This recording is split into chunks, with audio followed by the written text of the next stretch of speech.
What's up guys, this is your favorite fanfic YouTuber, the Fanfic Majesty, and welcome to another amazing video. You can follow me on Patreon for exclusive stories. 5VA. Chapter 86 Desire. On the pier, the Marines who had been stunned by Shiryu woke up again and fell into madness again. Dylan dropped around them, frowning and looking around.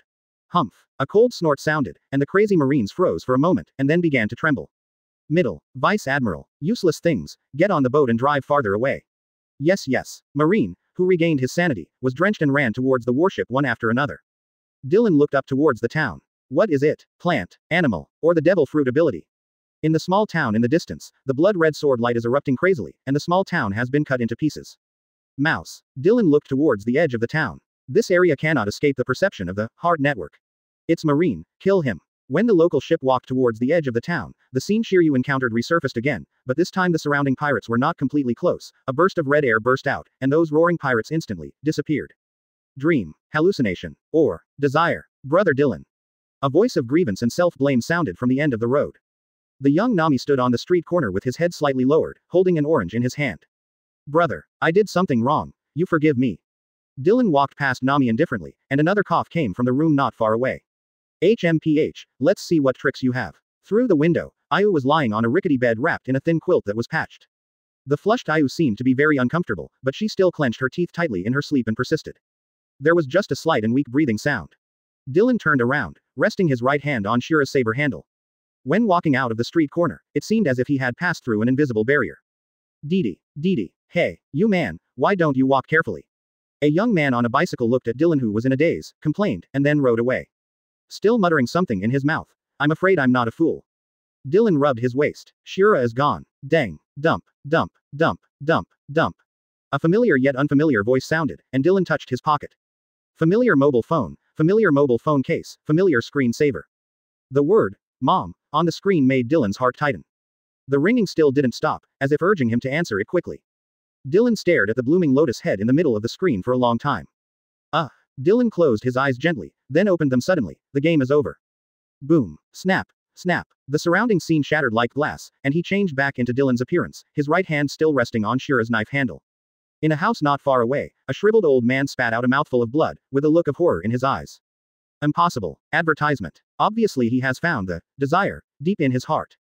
Nothing is impossible. Bang. The door flew in response, and a figure appeared at the door, and the hazy sunlight pulled his shadow all the way to the old man. Cough. Is this the new generation of strong Marines? The old man watched our figures while coughing up blood. Dylan looked at the old man sitting cross-legged in front of the fireplace for a while, but he didn't see it, and he didn't even remember it. An old ghost who escaped from impel down. The old man took a breath and touched bloodline at the corner of his mouth. That's right, the old man is the inner demon. Toby, the great pirate who was offered a reward of 800 million 30 years ago. The great pirate. Dylan shook his head. Although I hate those guys, but compared with Golden Lion, Whitebeard, and Roger, are you a big pirate? A sinister look flashed in Toby's eyes. Compared with those guys, he really can only be regarded as an ordinary character. The reason why he was offered a reward of 800 million Baileys is not because of how powerful he is, but purely because he is bad enough. After escaping, you should understand that there is no place for pirates in this world. Do you think you can make waves again with this kind of low-level fruit ability? Toby watched Dylan walking towards him without paying attention, and felt a little bit of joy in his heart. Come closer. Just as he was calculating the distance and preparing to launch the unique move, the footsteps of the man in front of him stopped. There was a burst of resentment in Toby's heart, and then he raised his head and said, "What do you little brat understand? Marine is just a running dog of the world government." Dylan stood where he was, with no sign of getting angry or moving forward. I've heard this sentence for decades, change it. Quote. Does this person have no sense of shame? Isn't this angry? Toby was anxious for a while. This guy's mind was extremely firm. The fog of desire just restricted him for tens of seconds, and he had no way of prying into the other person's heart. Is it gone? Dylan smiled, slowly raised his left hand, and then closed his palm. A tingling sensation instantly spread throughout Toby's body. Snapped. Clap. Countless thunder lights flashed, Toby's hair began to curl, and then emitted a strange stench. The thunder light went out, and Toby, who had turned into coke, fell to the ground and broke into a pile. After stepping out of the cabin, Dylan pulled out the phone bug. I'm Dylan. The operator on the opposite side immediately stood up when he heard Dylan's words. Yes. Dylan, Vice Admiral. This is Marineford. Dylan looked at the thick fog that had dissipated outside, looked back at the coke on the ground, and said, there is a guy named Heart Demon, Toby N, who is dead, please cross it off the wanted list. Devil, Toby. The operator quickly flipped through the information. the criminal who escaped from Impel Down LV6, committed dozens of massacres more than 30 years ago, and offered a reward of 800 million Baileys, and was executed by Dylan Vice Admiral. After hanging up the phone, Dylan looked at the small town in the distance, and the knife glow had subsided. Then he took out Shiryu's life card and looked at it. Okay. Different again. No burning, no shrinking, no madness like before. It just lay there in Dylan's palm. Like a statue. Chapter 87 Ashura's Will. Ha ha, what an amazing illusion. Looking at Hawkeye, Mahaku was lying aside, Shiryu stood up leaning on the thunderstorm. It's not him. Shiryu knew it from the moment Vesta, the foil, appeared and was easily defeated by him. He was in some sort of hallucination. Although he had doubts when he was at the pier, it was only after he came to the town that he confirmed this conjecture. Foil, Vista, although he didn't fight for his life last time, he shouldn't be such a weak guy. But he was very happy. After all, even in the illusion, it is a pleasure to fight against such a guy. Pity. Shiryu looked at the corpse of Eagle Eye. These guys' bodies were not right at all, and they didn't have the pleasure of cutting with real flesh and blood. And the Hawkeye kind of guy. Shiryu closed his eyes and sat on the edge of the flower bed. That guy should be more than that. It seems that this illusion is also constructed based on his memory, or guess. It should be almost the same. After all, I have killed enough people. Even masters. Ta-ta, ta-ta. Hearing footsteps, Shiryu frowned. Who else? Don't these things come from one's own heart? Hawkeye has been killed, there should be no one. In the mist, a man dressed in black and a Marine Vice Admiral cloak stepped out. Is that all? Shiryu. Shiryu's pupils constrict violently. Dylan. Is this the real rival in my heart? Ha ha ha ha ha ha. Shiryu laughed out loud, then his body began to tremble and began to change. Boom, boom, boom. There seemed to be a dull drum sound in the sky, it was a war drum. Along with the sound of the drum, Shiryu's muscles swelled, the knuckles of his fingers began to grow outward, and sharp nails protruded like sharp blades. The teeth that were already very sharp protruded directly, turning into huge fangs. Hiss. The jacket exploded, and on the steel-like body, muscles that were completely different from humans were intertwined, and the blood-red lines showed an ominous atmosphere in the mist. Along with Shiryu's change, the surrounding black mist slowly soaked into his body. Although it's in a dream, I don't know if it will affect my physical body, but it's really my dream to fight you once. Dylan. Call. When Shiryu raised his head, Dylan was still standing where he appeared looking at him.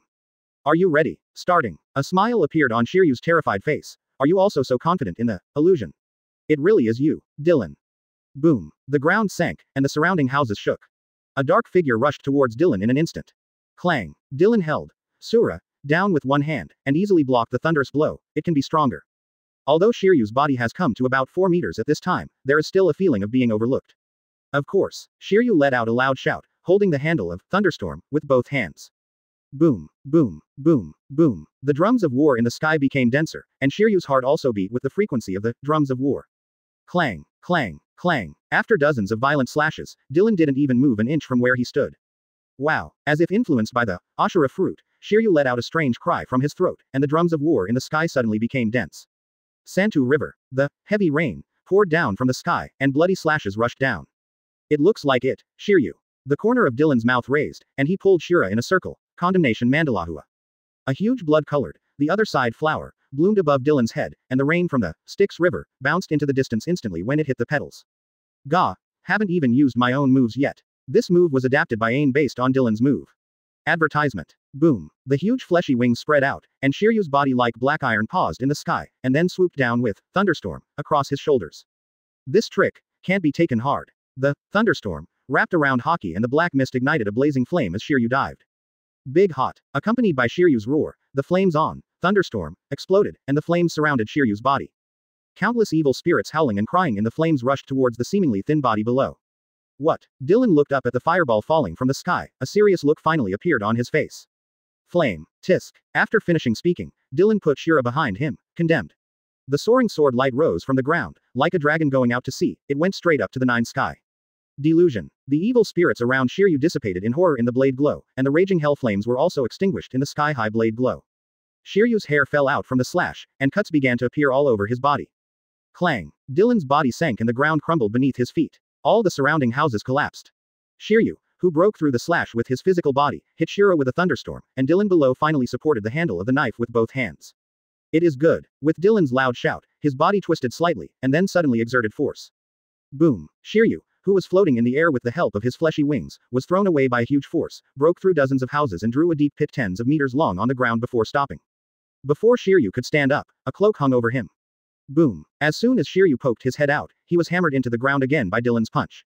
Even though his skin was as hard as iron, the huge force pierced through it, causing his internal organs to vibrate crazily. Rain Che. Shiryu grabbed the thunderstorm next to him and made a crosscut, and finally climbed out from the ground. He had just stood firm when he saw a figure come back to him. Boom. There was a cramping pain in the abdomen, as if the intestines were interrupted, or the stomach was punctured. Along with the burning and scorching pain, Shiryu's body flew out again. Puff. Shiryu in the air spat out a mouthful of blood, but then became even more excited.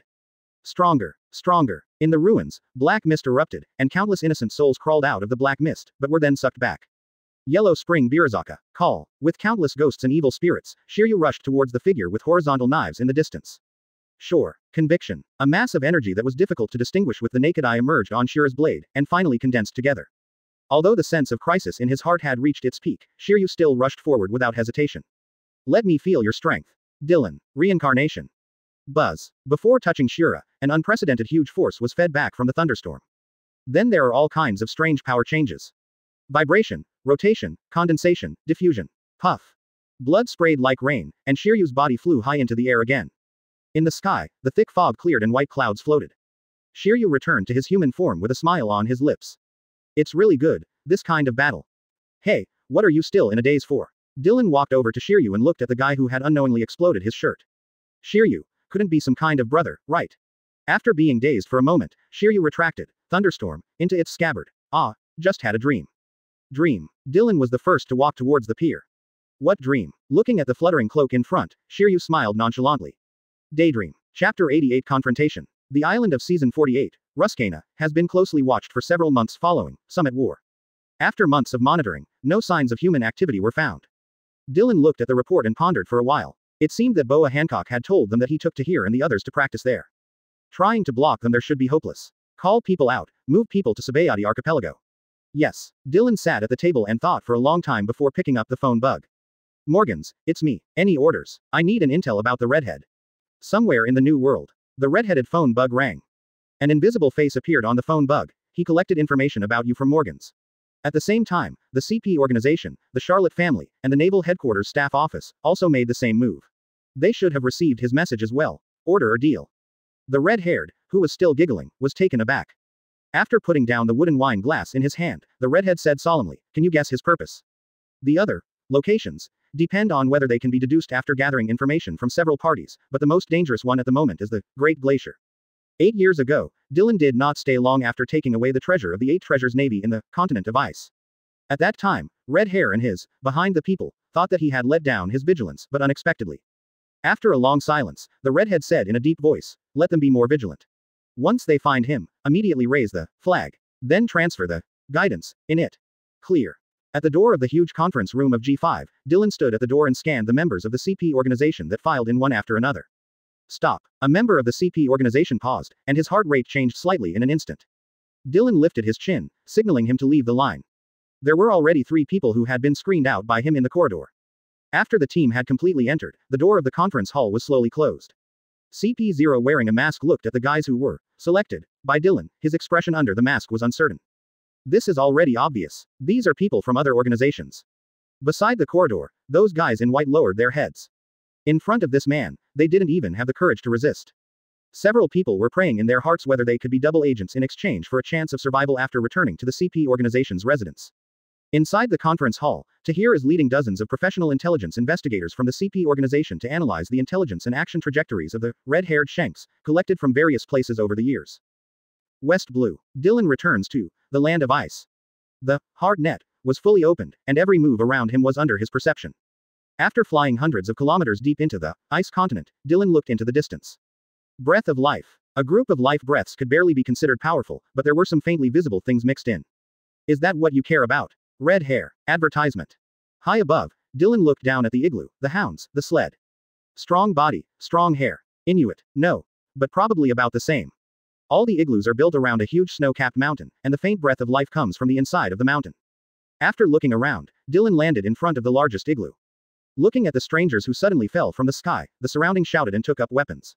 You are not his opponent, don't waste your life. Inside the igloo, just as the phone bug closed its eyes, a middle-aged woman came out of the igloo. The moment she saw Dylan, the woman's heart sank to the bottom. Isn't it still in G5? Why did it come so fast? Dylan didn't care about the crowd around him, but the woman in front of him was quite capable. What is it? The straightforward question made the woman's heart tighten. No. Before the words were finished, Dylan walked over her body towards the snow mountain. Stop. Dylan paused and turned to look at the woman whose forehead was already sweating.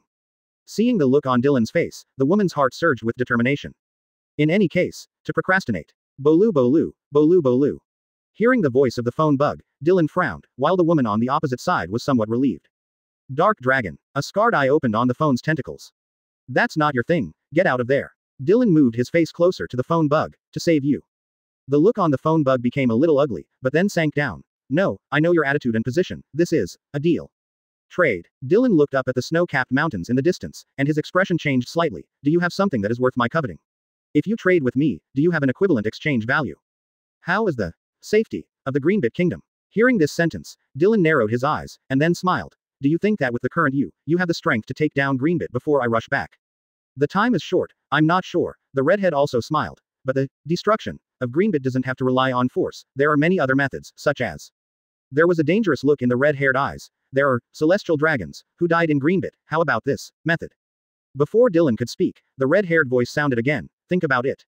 Red hair. The muscles of Dylan's body tensed. Although he knew that the red hair had some kind of deal with the five elders, according to his own judgment, the red hair was absolutely impossible to be someone from the world government. So where did his confidence drive? Celestial dragons. The world noble is only attacked, and the marine admiral is dispatched to obliterate the attacker. Decades ago, even the rocks treated celestial dragons as captives. With their strength, they dare not directly kill celestial dragons. Thinking of this, Dylan glanced at the Inuit around him and said to the phone bug, okay. I will be more cautious next. You are the same. Red hair.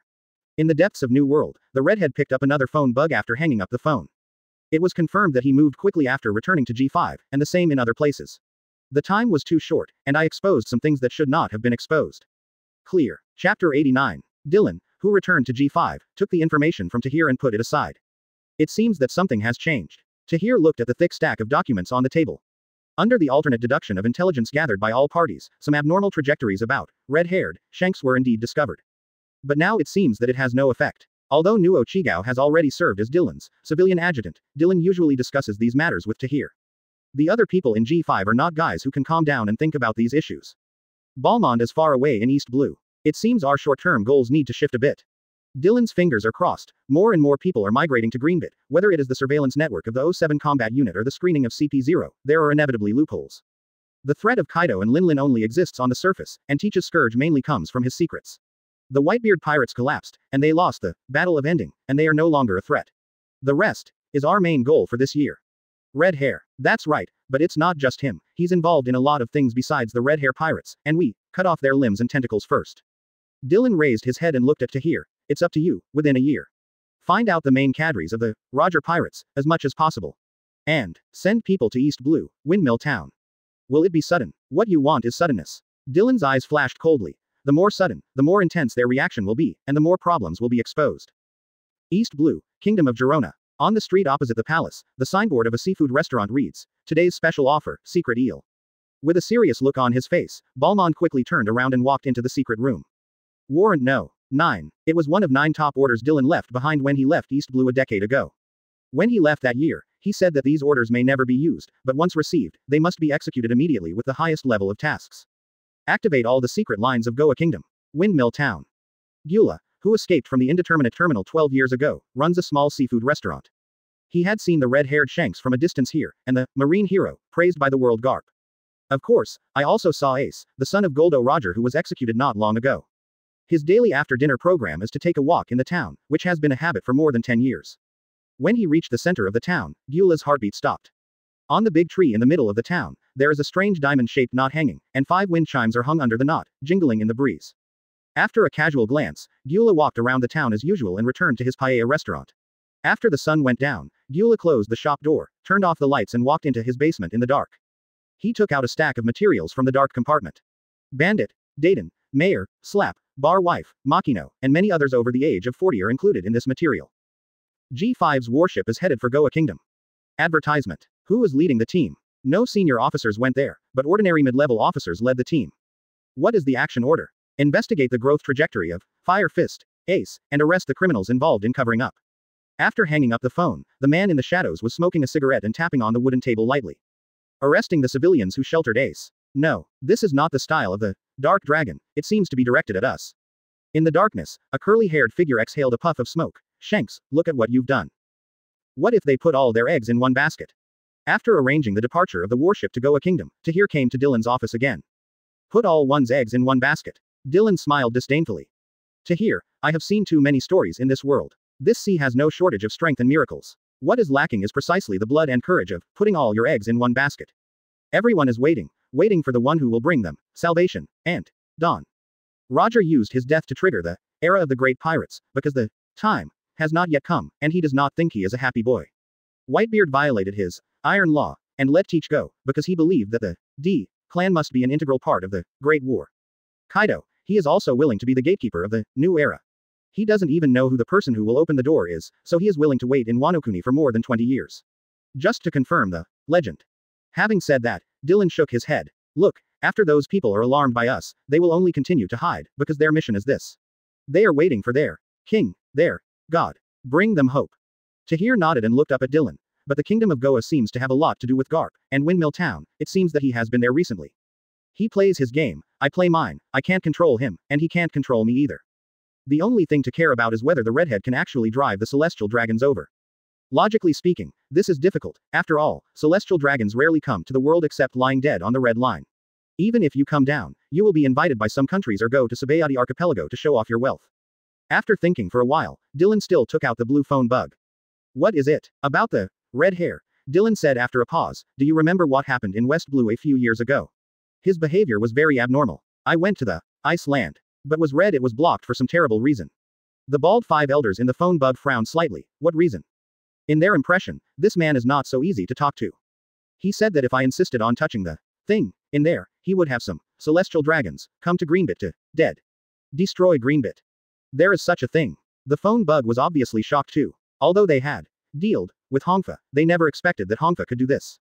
That's why I suspect celestial dragons also has a problem inside. If there are really celestial dragons who die here, I'm afraid it will be difficult for you to keep me right. Five elders. After a moment of silence on the other side, a voice came out. Understood, we will mark the area around Green Bit as a dangerous zone. This way they generally won't pass by. If something like that really happens, we will do it too. Reasonably dealt with. Dylan didn't put down the mic until he got the promise from the five elders. Although that commitment is simply not enough. Five elders are nothing but puppets of celestial dragons. Chapter 90 Curly Dayton. Before G5's ship reached the kingdom of Goa, many people in Windmill Town disappeared inexplicably. Even their relatives and children don't know where they went. This caused a panic in the town, and some said there was a man-eating demon. Some say a killer from West Blue is nearby. It is also said that it is a beast that is only active at night when it ran out of the nearby mountains. The entire Windmill Town fell into great uneasiness. Dayton is gone, the bandits on Mount Gorpo said anxiously. That's true, Vice Admiral Garp, the boss suddenly disappeared yesterday. Is it? Did some demon really appear? Garp was a little strange. Going out to hunt. The bandit shook his head. No, the boss usually tells us when he goes hunting, and this time the boss left without taking anything. Just when Garp was confused, the adjutant next to him suddenly remembered something, walked up to Garp and said, could it be afraid of G5? G5. What is she? A retired old woman, afraid of G5. The adjutant looked around and whispered. The news from the headquarters said that the G5 branch sent people to the Kingdom of Goa to investigate the life trajectory of Fire Fist, Ace, and threatened to arrest the criminals who have harbored him for many years.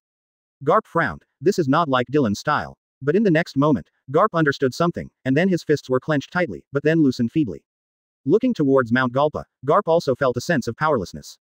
Dayton, so you are also there, people. So what is your relationship with Ace and Luffy? Thinking of this, Garp aged a lot in an instant. Roger.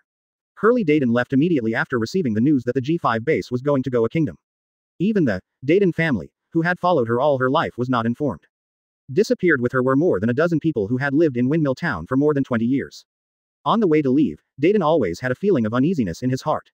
But she has repeatedly confirmed that there are no strong people around. No, it's a guy who doesn't have a breath of life beyond ordinary people. But this uneasiness followed like a shadow and never stopped. Who is it? She changed clothes and changed identities all the way, until she came to a nameless small country that was destroyed by war, and she finally breathed a sigh of relief. The feeling of being watched is gone. It must be tiring to travel. Curly Dayton. Dayton, who had just walked into the jungle, heard a voice from the river in the distance. Dylan sat on a rock, looking at the burly woman in the dust. It's you. Dayton's pupils contracted, and she understood in an instant, this guy. It was intentional to disturb them. It's surprising. It's also, you have been lurking for so long, and you should be used to this kind of life. If you are suddenly exposed, it may be difficult to react rationally. I thought you would continue to use what threat to get through this crisis. Oh, by the way, don't try to send a message. When you step into the woods, this area is blocked. The phone bug is useless. Advertisement. Dayton turned over his palm, and the phone bug was still asleep. Why are you doing this? You should have made the same choice as Garp. You've been in East Blue all these years. Enough. Dylan stood up and pulled out Shira. Everything I did in East Blue was because of my will, it was my own choice. Then what is your purpose? Adams Dylan. Dayton no longer panicked at the beginning.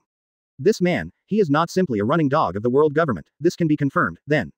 Maybe try to convince him. My purpose. Dylan looked at Curly Dayton who had regained his composure, and slowly walked towards her. My purpose is to restore order to this world.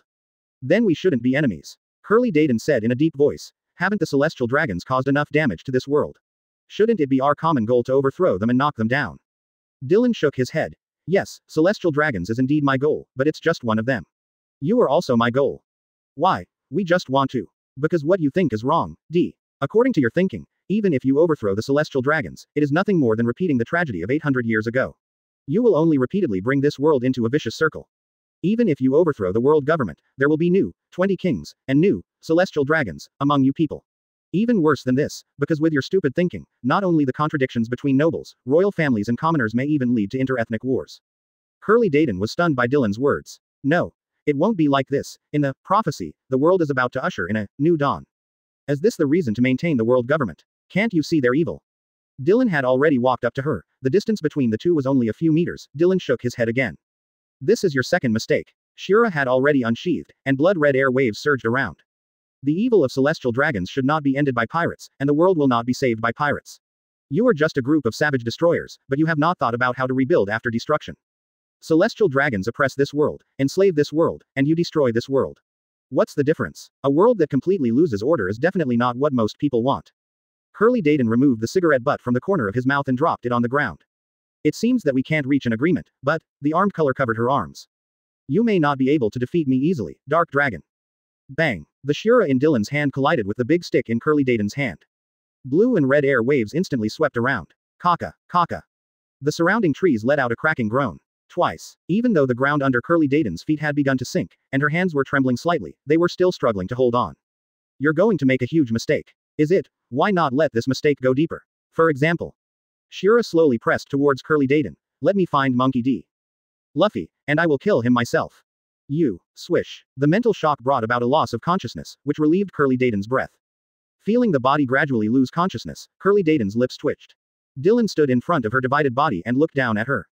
The adoptive mother play game is over. Chapter 91 Threatening each other. Dayton's life card is burned. Who is it? The hand of the redhead holding the phone bug trembled slightly. G5. After calming down the anger and loss in his heart, the redhead picked up the phone bug again. Dylan, who was still in East Blue, took out the phone bug and smiled at the phone bug with scars on his eyes. Have you hidden it? If you insist on doing this, then I. The redhead's voice was deeper and angrier than ever. Are you going to fight me to death? Not necessarily. Dylan brought the microphone closer to his face. The fish may die, but the net will definitely not be broken. Besides, before the arrival of the new dawn, and Joey Bowie's return to the throne, you willing to die? On the other side of the phone bug, the red-haired body froze instantly. After a long silence, the red-haired eyes showed a determined look. It's true, but if you continue to hurt them, I will take necessary measures. For example, threatening me to destroy Greenbit again. The air was silent for a moment, and the red hair seemed to acquiesce in this answer. Dylan looked at the redhead's distorted eyes and said, Do you think you're the only one who knows celestial dragons? What a coincidence, I know a few too. How should I put it? It's the one with a very high status. Oh yes, they all have one characteristic in common, lust. The redhead was puzzled for a while, but still didn't speak. He believes that the safety of Greenbit must be one of the handles of Dark Dragon, and he will never give up that place easily. Some of them like young women, some like young girls, and some like middle-aged women who still have charm. Coincidentally, they have red hair. I happen to know 2 women like this. Quote. The redhead was taken aback for a moment, then seemed to remember something. Boom. The powerful conqueror's hockey erupted instantly, and some ordinary crew members around fainted under the breath. Dylan seemed to feel his anger, and said with more joy, a bar proprietress in East Blue who is about to give birth, and a world-renowned girl idol singer. If I recommend them, celestial dragons should like it. What do you think? Red hair. The red-haired body trembled violently. If the call could not be interrupted, the phone bug in his hand would have turned into powder by now. Seeing the red hair whose eyes have become like beasts, Dylan is in a good mood. You see, as long as you are a human, you will have weaknesses. I have them, and you have them too. But at present, it seems that your weaknesses seem to be more deadly. How about it? Do you want to take a gamble? You go to destroy, green bit. Me. Enough. The red-haired eyes have regained their calmness, but the chill in their eyes is as real as they said. Adams Dillon. After completing my mission, I will personally kill you. Okay, but before that, I still want to remind you, hide it better, otherwise. I'm afraid you won't see the arrival of Dawn. The phone bug closed his eyes, and Dillon was in a good mood. You're not wanting nothing. Redhead. Shanks. A news bird flies overhead, Dillon beckons and a newspaper falls. Turning to one of the pages and checking the information, Dillon looked into the distance with a smile on his lips. In 5 days, 8 feet guardians, and 21 feet guides, have been lost in a row. Except for a few special ones, the line of the Kingdom of Goya has been completely broken. Did he do it all? Advertisement. Not sure because nothing has come out, but it should be him. Quote. All over the world, all go to the Grand Line except for the necessary manned guards, guidance. It's more dangerous to do that, and you should know that he has more eyes and ears in the Grand Line, and he has more strength. Shanks was silent for a while and then nodded. That's true, but we don't have much retreat now. Adams Dillon has become the biggest variable. We must ensure the growth of him. Maybe our arrangements in some places already falling behind, so remediation must begin now. Are you sure? Know that once some people appear, they will alert the world government. Sure, I can foresee that when he reappears in this world, Adams Dillon will definitely attack him with all his strength, and we must block Adams without being noticed by him. Dillon. Then where is it? Sabayati Archipelago. To understanding. With Dayton gone, Garp has aged a lot, not even eating his favorite donut along the way. After returning to Marineford, Garp silently watched the flag above Marineford stand for a long time. Garp. Sengoku, who was wearing beach shorts, walked up to him, and seeing his old friend's depression, Sengoku patted him on the shoulder. The Buddha. Sengoku deduced a lot of things just through simple intelligence analysis. Are you regretting it, Garp? No. Garp shook his head, and then the 2 white-haired old men sat on the floor. The surrounding Marines bypassed one after another. Sengoku. I don't regret everything I've done, because I'm just a good-for-nothing old man. Watching the demoralized Garp, Sengoku fell silent. More than 30 years ago, Garp and Roger teamed up to defeat the Rocks, earning them the title, Marine Heroes. But Garp was deeply ashamed. After Roger became king, Garp harbored Roger's blood. What is the entanglement in this? Sengoku was not clear. But from Garp's face, Sengoku saw a deep sense of loss and loneliness. In Summit War, except for Sakazuki and several radical generals who frequently killed the Straw Hat Boy, everyone else was concerned about Garp's position. Including himself, including the young man who has always been known for his cruelty. The appearance of Straw Hat Boy can be said to make Marine's ugly appearance in Summit War. Although it won in the end, it also caused great differentiation. Kuzan quit, he stepped down, Zephyr almost quit. In the new generation of Marines, there are actually no characters who can support enough combat power. The only bright new star was almost at odds with them by a thin line. Although Gion and Cake have enough qualifications, they cannot take on the position of Admiral, in terms of strength. In the end, Marine had to use the World Conscription as an excuse to promote Fujitora and Green Bull. Thinking of this, even though he has stepped down for almost a year, Sengoku still sighs in his heart. Marine. Where will it go? Chapter 92. Can pretending take some snacks? Greenbit's first auction conference went extremely smoothly. But there's also a lot to like about Dillon. For example, most of the alloys are bought by the same people. Golden Emperor, Tezzolo. This money-hungry guy claims to own more than 20% of the world's Pele. Can drive celestial dragons, can issue orders through the world government. In view of the notoriety of Dark Dragon, although Gulen Tezzolo's people have monopolized most of the alloys at high prices, they are not as arrogant as before. Even when leaving, he very modestly expressed his welcome to the Dark Dragon Vice Admiral, to go to Gulen Tezzolo for vacation, and all consumption is free. Gulen Tezzolo. Dillon's fingers clasped rhythmically on the table, and Tezzolo was not a big villain. But not a good guy either. A pathetic man whose mind has been distorted by hatred. According to our current pricing, if the price is raised, others will be discouraged, and then our purpose of prospering Greenbit has failed.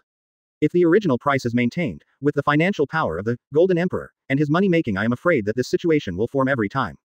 Faced with this situation, Tahir didn't seem to care. Obviously, this Golden Emperor is inviting Dillon to his Gulen Tezzolo through this method. All you need to know now is Dillon's attitude. With their strength, it is not difficult to destroy Gulen Tezzolo, and it can even be said that they do not need senior officers like them to take action. A few guys from Recruit would be enough to wipe Gulen Tezzolo from existence. Is it the instigation of the neighbor? Greenbits. Next door, the kingdom of Derice Rosa.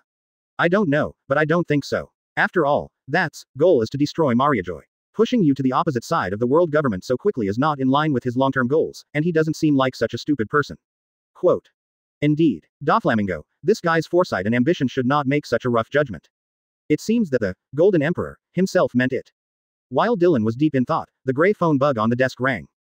Okay. CP0's face appears on the phone bug. One of our officers wants to see you.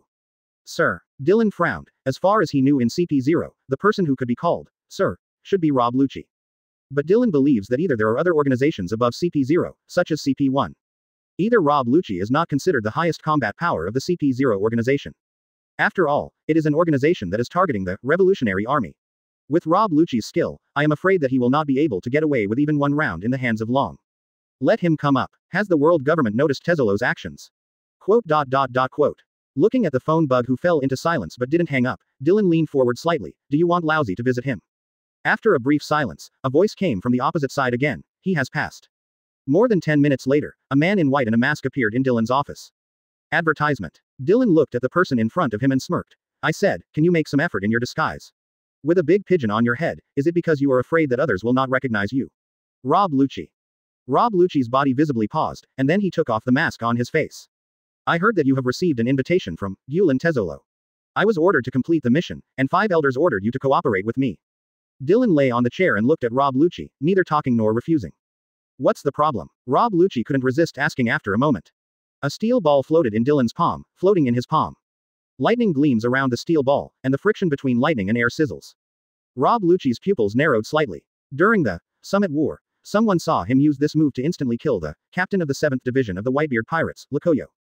Give you a chance to reorganize the language. Faced with Dylan's strength and oppression, Rob Lucci's mouth buzzed a bit, but in the end he still didn't say anything like, CP is higher than Marine.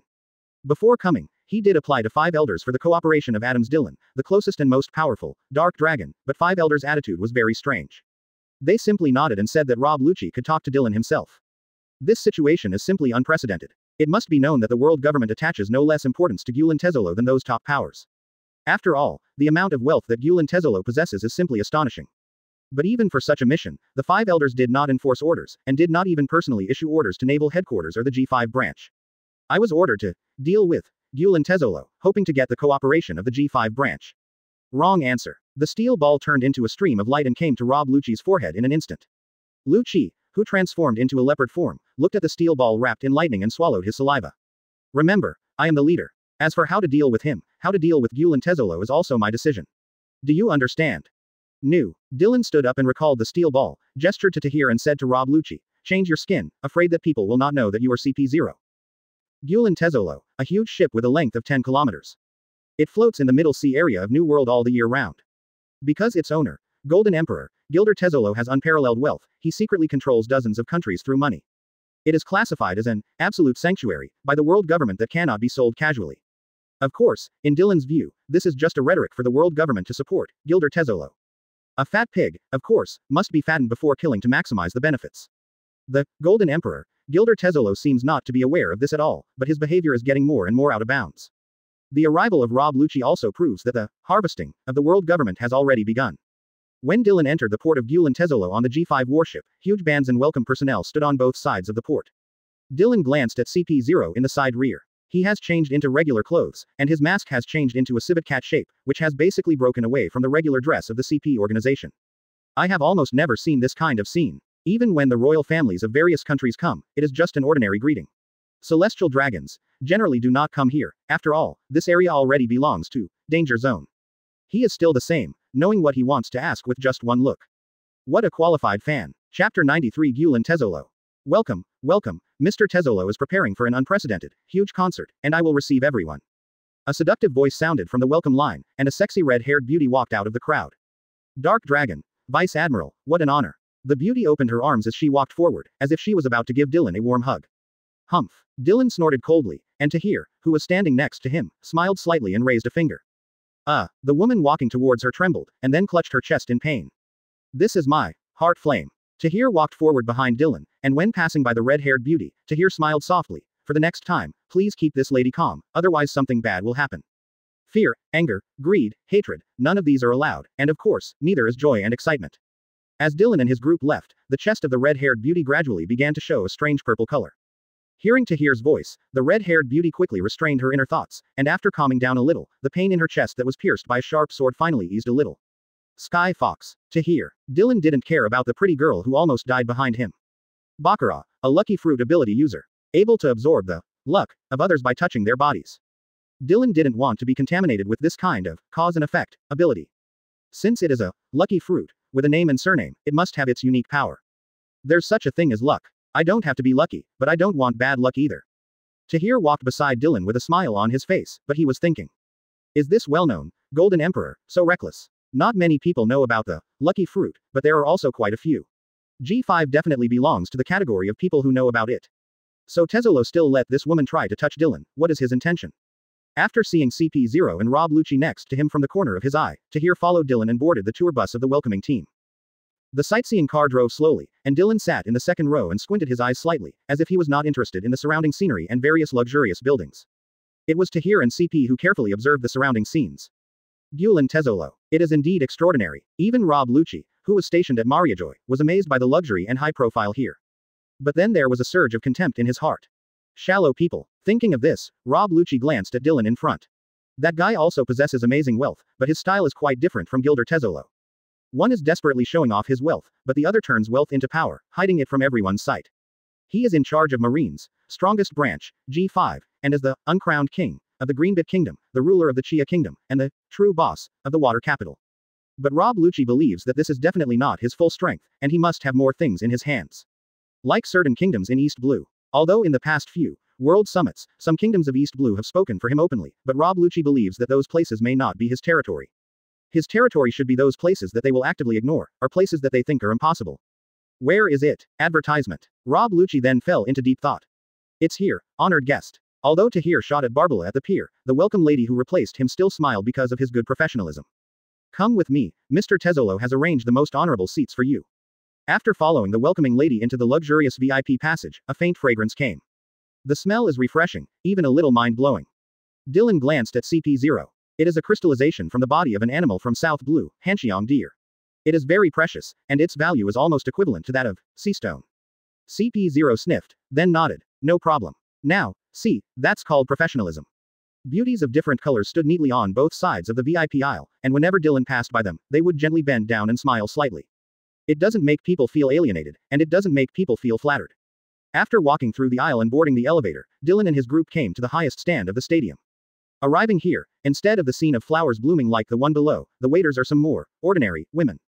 The welcoming guest who led the way pursed his lips and smiled. We learned that the Sky Fox, Rear Admiral was coming. We deliberately removed those vulgar women, after all. Sky Fox. Tahir is now recognized as the most beautiful woman in the world.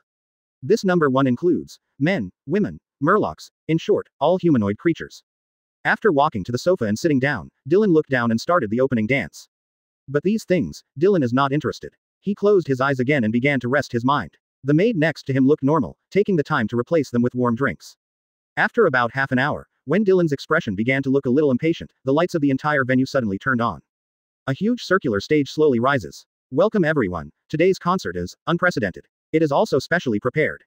A magnetic voice rang out from center stage as Gilder Tezzolo, in a fancy costume, held a microphone. All the lights are focused on him. Ah. Wave after wave of cheers sounded, and some female fans even fainted. Then, please allow me to sing a song for my distinguished guest. The passionate music sounded, and the people in the stands became even more excited. Gilder Tezzolo did not report the name of the song, but as the lyrics flowed out, people showed a little puzzled look. It is a song in praise of heroes. This is completely different from the style of Gilder Tezzolo in the past. But then people were relieved and went into a huge orgy. After all, it was him, that Lord Gilder Tezzolo, so talented. What kind of genre can be mastered? It's weird. CP0 next to him started talking to himself before Dylan could ask a question. According to the records, his music style used to be melodious, and the themes were mostly about praising love. Although he occasionally sings some songs with passionate or cheerful tunes, this kind of theme is the first time. Rob Lucci and CP0 looked over at Dylan subconsciously. They are in a position where it is impossible for this venue to have more distinguished guests than them, and praising heroes is exactly in line with Dylan's identity. What connotation is it expressing? Chapter 94 Gilder Tezzolo. After the impassioned hero song, Gilder Tezzolo returned to familiar territory. He began to sing the praises of love, and began to show his desire for a better life. But Tahir, who was sitting next to Dylan, frowned slightly. This person's emotions are very weird. Although he is not a singer, according to Tahir's own understanding, Gilder Tezzolo's emotional ups and downs are too great. There are even some imperceptible fluctuations in certain tones. Dylan also has to admit that this guy's singing voice is indeed very attractive. And they are in a position that can perfectly show their singing voice. After the 1 hour singing, Gilder Tezzolo saluted the audience. The singing ends here. Next, please choose entertainment items by yourself. Today's consumption is 20% off. With a huge cheer, Gilder Tezzolo winked somewhere, except the casino, of course. When the lights came on, people were still reminiscing about Gilder Tezzolo's singing. The waiter standing aside turned his body and said to Dylan, "Dear guest, Mr. Tezzolo invites you to have dinner with us." Dylan stood up to relieve his body and followed the waiter out. In the huge golden banquet hall, there are hundreds of extravagant and almost exaggerated dishes. Gilder Tezzolo, who had already changed, stood behind a desk and smiled as he watched the 4 men stroll in. "Vice Admiral, the Dark Dragon, I didn't expect that you would really come." Dylan glanced at the dishes on the table and walked across from him, but didn't take a seat. "Come on, what are you doing with such a boring way to find me here? I'm very tight on time, you should know." Gilder Tezzolo didn't seem to feel Dylan's bad mood at all. After shaking his glass, he said, "People should learn to enjoy life, especially after they have enough power and wealth." After taking a sip of his wine, Gilder Tezzolo glanced at Dylan standing behind the CP duo and turned his gaze back to Dylan. "Your wealth is equally astonishing, but you use it on useless place, what a pity. How about it, do you want to join forces with me? With my power, your strength, and our wealth together, we can enjoy a better life. We can buy everything in this world. Beauty, wine, land, a kingdom, or even becoming a celestial dragons, is not out of the question. Are you breaking up with Doflamingo? He'll be sad if you let him know." Gilder Tezzolo put down his wine glass and stood up indifferently. "Heavenly Yaksha. It's just a banished celestial dragons. In terms of power, I have better people to drive, and he is not top-notch in terms of strength. This relationship is based on the premise of reciprocity, isn't it? You can stop this nonsense, I'm not interested in cooperating with you." Dylan stretched out a finger and tapped on the huge golden dining table, and the golden dining table melted instantly. "Your people are not welcome in Greenbit." After Dylan finished speaking, he turned around and walked out the door. Rob Lucci was taken aback for a moment, but then remembered what he said before, and could only follow out in silence. "It seems that I can only choose the time again. I'm not welcome. What about the celestial dragons?" Watching Dylan stop at the gate, Gilder Tezzolo said with a smile, "After the relocation of Marineford, the Sabayati archipelago has become an unlawful place. The celestial dragons are also boring on it. I am going to tell them suggest linking my Gurren Tezzolo with your Grimbito. The most luxurious and safest entertainment center in the world will be guarded by G5, the strongest marine branch." Hiss. A phantom disappeared in place. The next one appeared in front of Gilder Tezzolo in an instant. Clang. Ha ha ha ha. It really is just like the legend, he is an impatient and violent guy. A golden shield was condensed in front of Gilder Tezzolo's body, and Dylan's fist deformed the shield violently, and the dented shield was only a hair away from the tip of his nose. "Your strength is more than that, I know it, your performance in the Summit War, you see, there are so many things that money can buy. How about it? It's okay if you don't accept it, then I will take the place in Greenbit." Boom. Advertisement. A dull sound of metal intersecting sounded, and the body of Gilder Tezzolo, who had turned into a golden man, was instantly embedded in the wall. "Actually do it." In the smoke, Gilder Tezzolo wiped the bloodline from the corner of his mouth with his thumb, and then stuck out his tongue to lick the blood on his thumb. The floors and pillars made of gold began to change. Gold bomb. Boom. A huge explosion sounded loudly, and the entire palace exploded instantly. A series of explosions separated Dylan, CP into here. Countless golden dust floated in the thick smoke from the explosion. Gold splash. Boom. There was a heavy blow, and Gilder Tezzolo's gold covering his body was completely twisted by Dylan's punch. But then his twisted body frantically merged with the surrounding gold. The whole of Gilder Tezzolo was ripping and moaning. Those golden buildings disintegrated one after another, rushing towards Gilder Tezzolo from all directions. The awakening of Paramesha. Dylan twisted his neck, looking at the golden titan that was hundreds of meters high in front of him. Driving a Gundam is indeed a man's romance, but this body. Thunderclouds swirled in the sky, forming a massive storm core. Gilder Tezzolo, who turned into a golden titan, was unafraid. Boom. The thunder light that was tens of meters thick fell directly, and the entire Gilder Tezzolo sank a large part towards the sea under the impact of the thunder. "It's just a target. Pata." After being struck by the high heat lightning, the surface of Gilder Tezzolo's golden titan showed signs of melting. The golden water in the big beach began to fall towards the ground. Gilder Tezzolo seemed unaware. Gold karma fire. A huge fist with molten gold came down towards Dylan. Boom. The originally magnificent and extravagant palace was instantly reduced to ruins. Hit. Gilder Tezzolo felt the touch on the golden titan's fist, with a trace of excitement and disappointment in his eyes. Ah. Hit the air. In the sky, Dylan was suspended opposite the golden titan. "It's not difficult for me to receive this kind of attack, but sometimes I don't quite understand, why do I have to hard attack an attack that can be avoided? What is the logic?" Quote. "For example, what kind of ape king gun, ape Shinso? Why do you have to pick it up with your face? Isn't it the last ripple? After dodging casually and waiting for your strength to run out, I can kill you easily, isn't it good? forcibly confronting waves. It's very hot, but it's also stupid. Chapter 95 The Wandering Slave. The Golden Titan's expression was startled for a moment, and then he laughed wildly.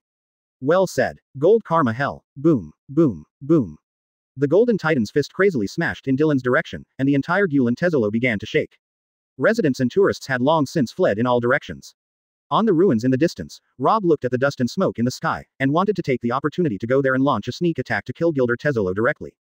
But just as he was about to leave, Tahir, who was standing not far from him, suddenly said, I advise you not to do this. This is a humiliation to our General. As soon as the words fell, a purple flame appeared in front of Rob Lucci out of thin air. Sky Fox. Tahir. This guy who has the ability to suppress the Phoenix, Margot.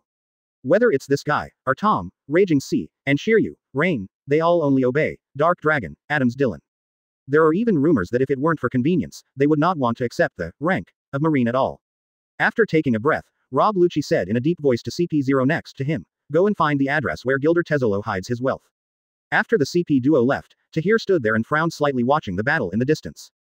Golden Emperor. Did Dylan deliberately provoke Dylan for death? It seems that this person understands his situation very well. The final. Let's decide the winner. Gold God's Punishment. Countless gold soared into the sky, turning into the shape of a missile head and flying towards Dylan. Okay. As if sensing something, Dylan looked a little more serious. Since that's the case, then I'll satisfy you. Watching the warhead speeding towards him, Dylan pulled out Shura, who had not been unsheathed.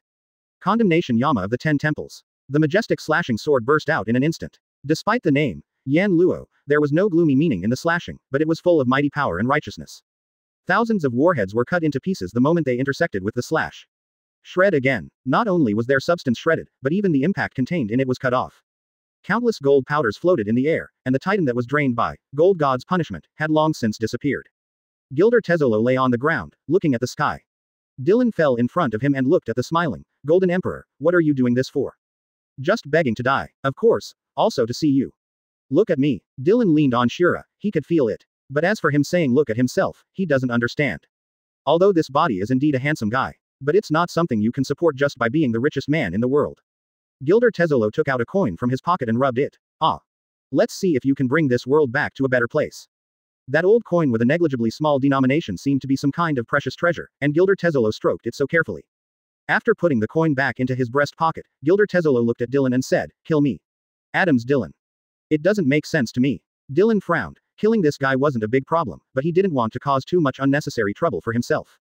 Too many lice is really worrying. Take it as a deal, Gilder Tezzolo said with extremely calm eyes. As a thank you, it will be sent to G5 when you leave. Thank you. What else does this guy have but money? Too much money flowing into the market without planning will cause inflation. It's of no use to me. Instead, it will take an extra pot. Help me. I don't want to. Advertisement. Gilder Tezzolo looked at Rob Lucci flying towards him on the moonwalk in the distance. Became a slave again. Rob Lucci looks at Gilder Tezzolo lying on the ground in the distance. Already got it. His wealth. But people must also bring back the power to control gold, and his outstanding business ability. Laugh. Shura pierced Gilder Tezzolo's heart. Blood overflowed from Gilder Tezzolo's lips in an instant. Cruel-hearted, but surprisingly gentle. Dark Dragon, Adams Dylan. Although Shura's blade pierced his heart, it avoided the position of the coin. Blood flowed from both sides of his body, and a sense of exhaustion came over Gilder Tezzolo. Beautiful, beautiful hometown, blossoming flowers, beloved girl. Gilder Tezzolo sings softly and with difficulty an unremarkable ditty. In his line of sight, a blonde woman with a worried face appeared in the sky. But it seemed that after hearing his singing, the sadness on the woman's face dissipated. It's really nice. Tezzolo. Blood spread on the ground, and Gilder Tezzolo looked satisfied and joyful. He moved his lips lightly, and made an almost inaudible voice. Thanks. Boom. Rob Lucci landed beside Dylan. Gilder Tezzolo's breath of life has completely disappeared. Rob Lucci was about to speak but swallowed again. The killing intent pervading Dylan's body was almost about to materialize. Even now he felt a wave of unspeakable fear. After glancing at Gilder Tezzolo's body on the ground, Dylan turned and left with Shura in his hands. Rob Lucci stood there with an ugly face. Mission, only half done. Looking at Dylan going away, Rob Lucci was filled with doubts. Why on earth is he so angry? Just because of being attacked by Gilder Tezzolo? Or because Gilder Tezzolo tricked him? The dead lose their value. Rob Lucci glanced at the corpse on the ground and then remembered the aura of the Dark Dragon that had just erupted. What is the use of money? Power is the only one. After returning to the warship, I lay on a deck chair and looked at the sky. Do you know that person? After feeling the calmness of Dylan's breath, Tahir sat on the side of the boat and chatted with him. That's right. Dylan narrowed his eyes slightly. Of course he knew Gilder Tezzolo's past, and also the story between him and the woman named Stella. A slave living in confusion and hesitation. I was so oppressed by what had crushed my mind that I couldn't resist. He has an almost paranoid fanaticism about money and wealth, but he is also enslaved by money. Is it his fault? He was wrong. But the source. Dylan looked at the sea, looking across the mountains and across the sea. Come to the holy land that mortals cannot touch. Celestial Dragons. Chapter 96 Conjectures in the historical text. After returning to G5, Tom walked into Dylan's office carrying a large box. After you left, people from Gulen Tezzolo sent it. After talking, Tom put down the box and turned and went out. Dylan walked up to the box, opened it, glanced at it, and then closed it instantly. This guy. At this time, he understood the meaning of that sentence. See if you can bring the world back to a good place. Is this the wealth that he has painstakingly stored? Dylan put the box back into the ring with a sigh. A month later, Dylan received new information. A lot of strange faces appeared one after another in Sabayati Archipelago and its surroundings. We didn't contact them hastily, but we speculated that their trajectories should be gathered from the 4 seas. Tahir flipped through the information in his hand. It is worth noting that some of them are suspected to be related to the original members of the Roger Pirates, and some of them should be related to the East Blue Group. What about Rayleigh, Shaki, Crocus, Jabba, Circa? Tahir shook his head. Without their traces, with their skills, it is probably difficult for the people we send to get in touch with them. After listening to Tahir's report, Dylan pondered. There was no news from East Blue, which meant that they did not go to East Blue. Looks like they're wary of East Blue too. Now that they pulled East Blue and moved most of them to Grand Line. At this point, Dylan couldn't help but feel a little worried. In fact, his control over the Grand Line was far from as deep and broad as Shanks imagined. The forces on this sea that surrounds the world are intertwined. Although he has been here for nearly 10 years, he is far less powerful than East Blue in terms of control. No, it should be said that the power he possesses is far from what he expected. It is only a little more than a year away from the so-called New Dawn, and my pace must be faster. What about the Titan, the one from the conscription last time? Sarpa D. Oblon, according to your request, he is still receiving Zephyr training, and has not been assigned to a specific combat unit for the time being. Titans, little people, fur people, murlocs. G5 has acquired a portion of the Xeno. No, you can't say that. After all, except for the Dongtata tribe, everyone else is an individual, not a group. And the Dongtata tribe, according to Gon Chao, they are just a branch of the little people, and they cannot represent all the little people. With Zephyr and Tom, and you at the base, let other combat troops go out to compete with Teach for the territory of the original Whitebeard pirates, grasp the scale, and establish a new kingdom after expanding to a certain extent. Don't assign them all to under Greenbit. Yes. Dylan stared at the map. Wano Kuni is too far away. Last time he picked up Ayu while Kaido was out, but now, Kaido is entrenched in Ghost Island almost all the time. It is obviously unrealistic to attack Wano Kuni on a large scale, and even if you make a surprise attack alone, you may not be able to take Kaido in a short time. The other emperors, who received the news at that time, no matter what the reason was, would inevitably rush to Wano Kuni, or raid G5. Linlin, who is friends with Kaido, is committed to maintaining balance, waiting for Joey Boy to grow red hair, and the speculator Teach. Even if these guys are not going to help Kaido, even if they are holding the mentality of picking up the leak, it is not easy to face them all at once. Not to mention, advertisement. Uranus, in the cumulus cloud, over Wano Kuni is also likely to be exposed in their view. This is not in one's own interest. Uranus, the ancient weapon hidden above Wano Kuni. It needs to be driven by some kind of power, and the Elephant Master. This monster, his past mission may have been to carry Uranus on his back. When he went to Wano Kuni last time, Dylan could only vaguely feel something in the cumulus cloud, but the cumulus cloud is rich in a large amount of high purity sea stone, which made Dylan unable to go to find out. And, in this place of Wano Kuni, apart from the red, historical road sign text, in Kaido's hand, it is very likely that the last red, historical road sign text, is hidden. After all, the Kazuki family were stonemasons who once carved the historical text for the D family. They not only mastered the reading and writing of ancient characters, but also mastered the production method of the historical text. While the method of making it has been lost, so has the method of reading and writing after Odin's death. But from the perspective of origin, Wano Kuni is very likely to be the location of the last road sign text. After all, the extremely bad weather there and the location where even the world government finds it very difficult are indeed very suitable for storing the text of road signs. Among the known road sign texts, one is stored in Zou, one is stored in the Fishman Island, one is in Andy's hand, and one is in Kaido's hand. Although the piece of the Fishman Island has been removed, it can be judged that the road sign text is different from the blue and gray historical text. They should all be stored in the difficult terrain in the Grand Line. And, it is a group that has concluded some kind of agreement with the D's clan. This is precisely in line with the identity of the Fur tribe, the Fishman Island, and Samurai Township. What needs to be considered now is whether the piece of road sign text in Andy's hand is the one originally stored in the Fishman Island. And did the piece in Kaido's hand come from the Flower City? If there is overlap, there is still the last piece of unknown, or The historical texts, once housed on the Fishman Island, were taken and kept by Whitebeard during his asylum.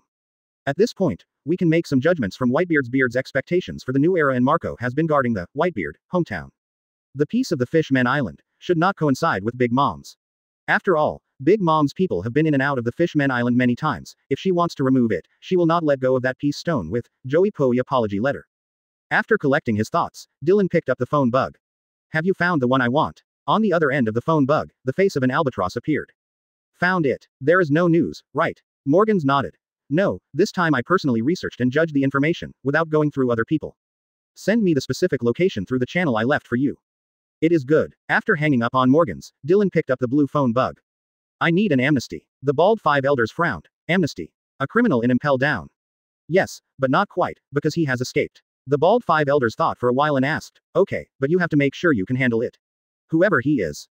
Of course, if I'm not sure when the time comes, I'll kill him and just fulfill my duty as a Marine. Chapter 97 Respective Justice. Marineford. After arriving at the headquarters, out of his own position and basic respect for Sakazuki, Dylan did not fly up directly, and reported to see Sakazuki according to the regular entry process after landing in the square. What a rarity, little Dylan. A sexy voice sounded from behind. The tall and sexy woman came to Dylan from the flank. Are you here to see Sakazuki? Looks like something big is going to happen. After the Summit War, Dylan made fewer trips to Marineford than before. Although the current power is Sakazuki, who is closer to his style, Dylan still inevitably has a certain degree of resistance and boredom to the headquarters. So in nearly a year, including the previous one, Dylan has only been to the headquarters twice. Guillaume, big sister, if you speak so loudly, my battle plan will be exposed. Intelligence organization. The entire sea is almost transparent, and no one can fully distinguish whether there is someone on the other side. Marine's sword, world government's CP, the power of the Linlin family, the power of Morgans, and other 7s and 8s, these things cannot be prevented at all. Unless, like his East Blue intelligence organization. It was obvious that someone's heart rate had changed around him, but Dylan didn't point it out. Since Morgans gave himself a guarantee, it shouldn't be a big problem. And that guy, not everyone can mess with it. Guillaume and Dylan walked side by side to the lifting platform, and Dylan looked at the golden Piro on her waist. Guillaume, big sister, I heard that you are also a world-renowned great swordsman. Why don't you compete with Hawkeye? Hearing Dylan's big sister, Guillaume finally couldn't bear it anymore. Hey, I said, little Dylan, you can't always call me big sister. I'm still a young woman, and it's hard for me to carry out my tasks like you. With her beauty, she can always complete her tasks with ease. If little Dylan calls out her name, all the pirates in the sea will know that she is an elderly woman. It's really troublesome to fight all day long. Seeing the smile on Dylan's mouth, Guillaume finally understood that this little guy was provoking him on purpose. HMPH, I'm Marine, and it's my duty to protect the sea. The title of great swordsman is meaningless to me. And Guillaume turned his head and glanced at the Sura on Dylan's waist. I didn't see you go to that guy Mahawk for a sword competition. Although Dylan is not a simple swordsman, his swordsmanship is also resounding across the sea, and there has always been constant controversy about who was the number one between his swordsmanship and Hawkeye. Hearing Guillaume's answer, Dylan nodded. It is true that many people in Marine are masters of swordsmanship, but no one engages in unnecessary contests or fights for such things. For example, Pelusolino, his swordsmanship is not said to be able to suppress Rayleigh, but at least it is equal. And it is rumored that when Sakazuki was young, he was also a famous swordsman before he got the lava fruit. The two chatted casually, and when they reached the top floor, Dylan waved at Guillaume and walked over to Sakazuki's office. Guillaume stood there and took a few glances before turning around and walking towards Suru Vice Admiral's office. When Dylan was about to approach, the guard at the door saluted Dylan and entered the marshal's office through the side door. Then quickly returned to the front door and opened the main door. Dylan, Vice Admiral, Marshal Sakazuki invites you in. Entering Sakazuki's office, he is biting a cigar and holding a stack of documents. Sakazuki put down the file after glancing up at Dylan. What's up? In his perception, both he and Dylan are hawkish, do-it-yourself soldiers, completely different from some old men who drink tea and eat senbei all day long. They also don't run around to drink tea or eat seafood. It seems that being a marshal is hard work, Sakazuki. Advertisement. Sakazuki glanced at Dylan in surprise. Your tone is the same as Sengoku, this is not a good habit. Dylan laughed, changed a comfortable position and said, I'm here to apply for an order. Order. Sakazuki frowned. The two of them didn't need to contact each other for general orders, it was enough for the people below to communicate. Moreover, the autonomy of G5 has reached its peak after he took office, almost equivalent to an independent existence. It must have been something extraordinary that would have brought him to report in person rather than via phone bug. War. Seeing that lava was about to start to flow from Sakazuki's hand, Dylan quickly shook his hand. No, it's a special, a conscription application. I've already greeted the higher-ups, but I also have to take into account the face of your marshal, so I come to you to apply. When Sakazuki heard it, the magma slowly disappeared. I said, why do you always think about fighting? If you really want to kill the pirates, maybe we will be charged with some crimes and locked up or killed. Impel down. There are 5 or 6 floors up and down, and just so many rooms are vacant. It is more than enough to shut him down with 180 disobedient Marine generals. That's what soldiers do. Sakazuki relighted a cigar with his fingers and sat across from Dylan. Sometimes Dylan wondered why Sakazuki's head was so hard. Ordinarily, Garp in the Summit War period should have the strength to kill him, but he just didn't persuade him, he just forced his mouth and sprayed Ace back to send a wave of heads. He even prepared to directly save the Sun God. He couldn't fail to see Pelusolino's operation of shooting the key but not the head. You can't fail to see that Sengoku hits others with punches to the flesh, and hitting the Sun God is just playing on the spot. As for Garp himself being punched off the execution platform by the Sun God, it is even more out of line. The whole world knew how high the risk of killing the Sun God was to Marine at that time, and it happened to be him. Just push the tower when you come up, and don't give time to develop at all. Are you thinking about Summit War? Sakazuki took a puff of smoke, not paying much attention to the question mark over Dylan's head. Things always have to be done. Sakazuki shook his head. Kuzan. He has been at odds with me because of Ohara, but I am a soldier. Soldiers should completely and unconditionally carry out official orders. Isn't this the same in your G5? Too much stance and hesitation will completely spoil Marine, which is already very dangerous, Dylan. The air around Sakazuki began to become hot, and his emotions began to fluctuate. Maybe this is the difference between me and them. No. It's us, because our family members were all killed by pirates. Hands, and those guys are different, so they can have more space to think about how to maintain the so-called balance and own justice. And Sakazuki smiled.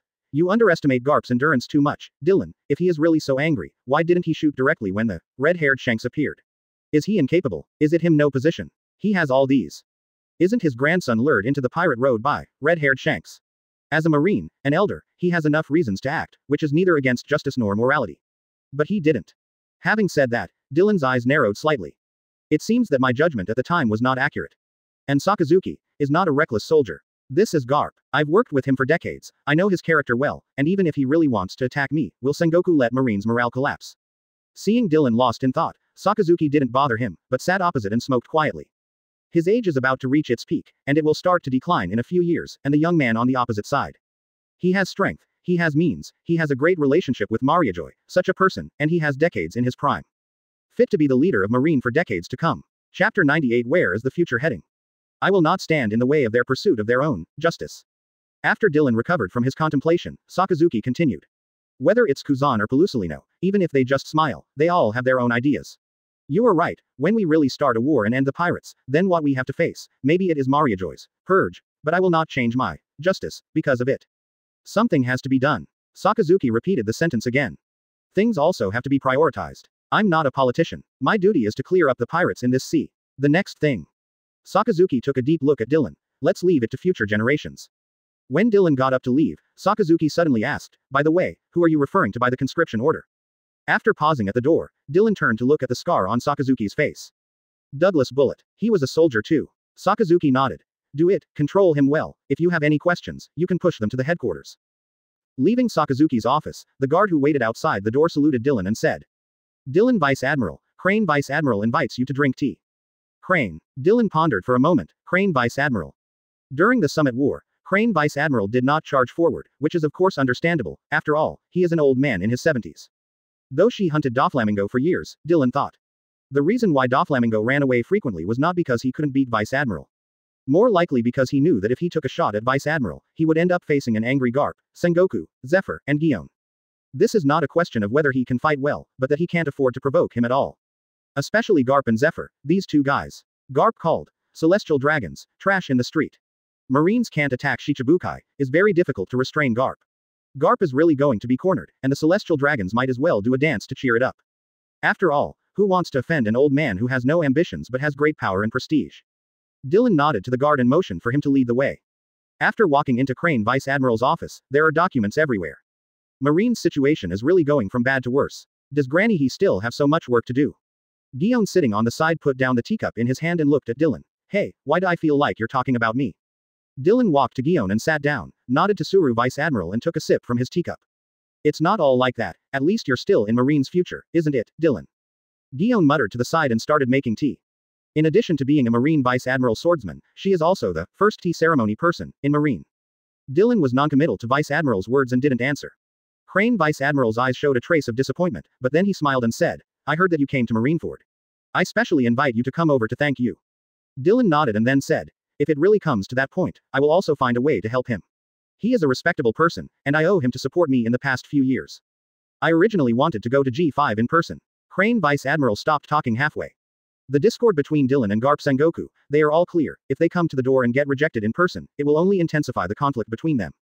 Advertisement. Besides, Zephyr has heard and had a good time in G5, even more energetic than in previous years. That's good. Dylan didn't answer, but turned his head to look at Guion and said with a smile, the tea made by Guion Big Sister is really extraordinary. Guion twitched his eyebrows and then patted the table. I told you not to call me Big Sister. Crane Vice Admiral tilted his head slightly, and cast a sideways glance at Guion. This is too unfair. Crane Big Sister. Suru Vice Admiral took a sip of the tea pushed by Guion and said, your mind is disturbed, so the tea becomes unpalatable. Humph. Angrily, Guion hooked the teacup in front of Suru Vice Admiral back and poured it out, and then began to make tea calmly. Seeing the bickering between Dylan and Guion, Suru Vice Admiral felt relieved. Fortunately, he didn't contradict the whole Marine camp. G5 is now almost independent of Marine. Under the double indulgence of Mariajoy and Sakazuki, G5 is almost completely independent, another Marine. Zephyr. Through some clues, she already knew that Zephyr's asthma had been cured by Dylan in some way. So now, G5 has two top combat powers. And those rear admirals and commodores under him, as well as mid-level officers who have been fighting in New World all the year round, and those recruiters who admired his reputation. After adding one or two top players, G5 will have the strength to wrestle with Marineford. Sengoku, I hope your judgment is correct. After Dylan left, Guion looked at the sad look on Suru Vice Admiral's face and asked, are you worried about him?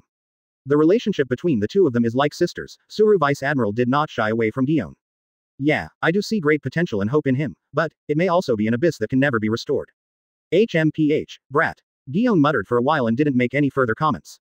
Crane Vice Admiral looked at Guion in surprise. You don't seem to see it that way. Guion picked up his teacup and took a sip. I don't have any opinion, Crane Big Sister. I only see his means and power to maintain the world. As for the future, or where it will go in the end, that is determined by the sword in our hands of. Hearing Guion's words, Suru Vice Admiral was taken aback for a moment, then smiled. You've grown up, Guion. Guion slapped his teacup. I'm not a brat. It's too contemptuous to say something like, grow up. Crane Big Sister. Dylan walking out of Marineford just received a call from Morgan's. The address has been sent. Understood. In return, your photographer is a member of the CP organization. The albatross on the other end of the phone hesitated for a moment, then nodded solemnly. Understood. A news bird flew overhead, Dylan waved, and a newspaper dropped. After looking at some information in the newspaper, Dylan took out a map and began to run his fingers over the map.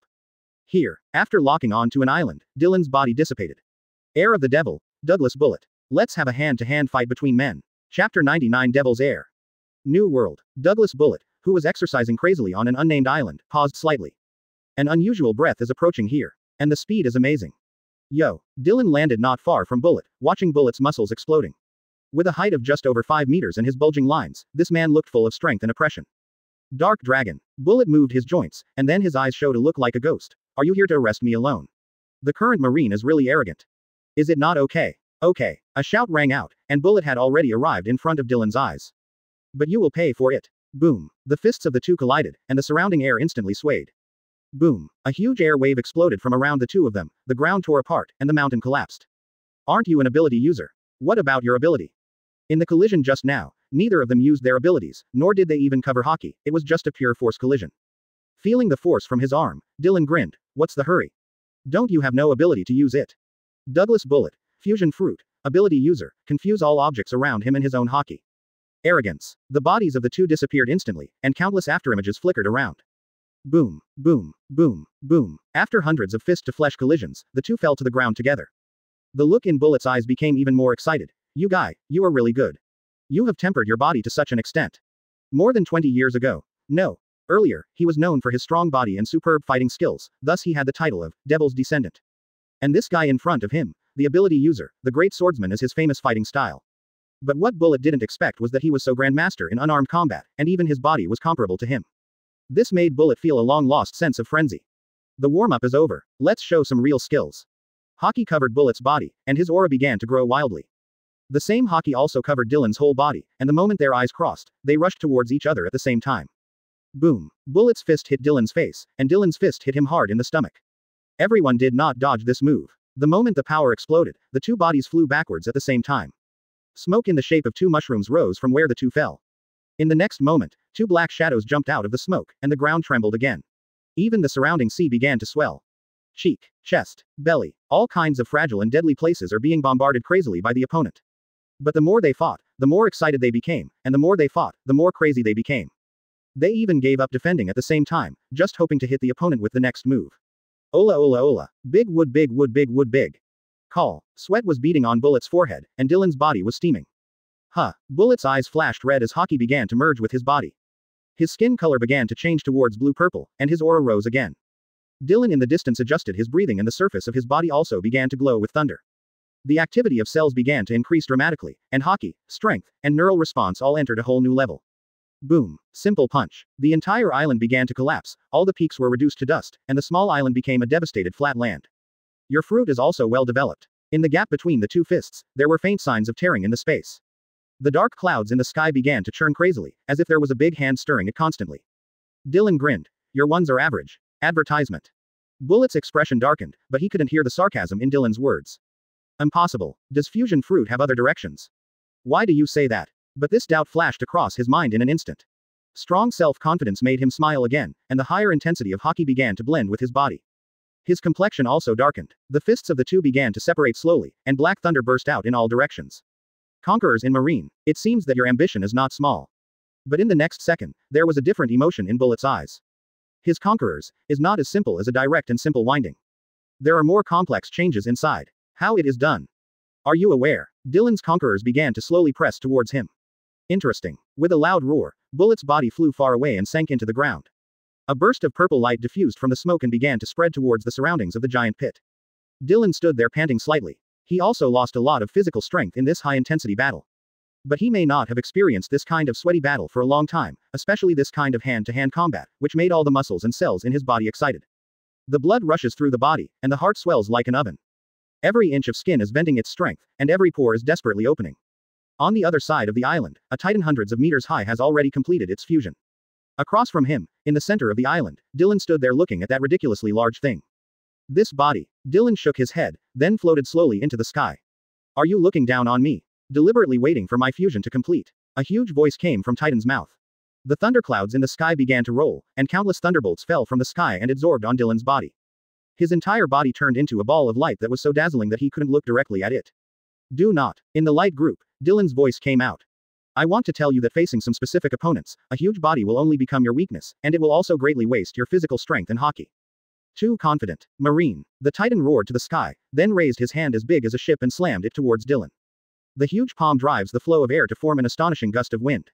The thunder light exploded, and tens of thousands of thunder pillars fell from the sky at the same time. Binder. The thunder net closed instantly, and the fusion Titan's arms were directly cut off under the shackles of the thunder. Above Titan's head, a figure with fluttering hair raised his right hand high. In his right hand he held a huge red sphere exuding a destructive aura. Feeling the aura of extinction, Bullet's eyes finally changed. What kind of thunder is this? But before he could make another reaction, a bell-like voice came from the thunder cloud. Da Luo Mingyin. The giant red lightning ball descended from the top of the Titan all the way down, like a broken bamboo.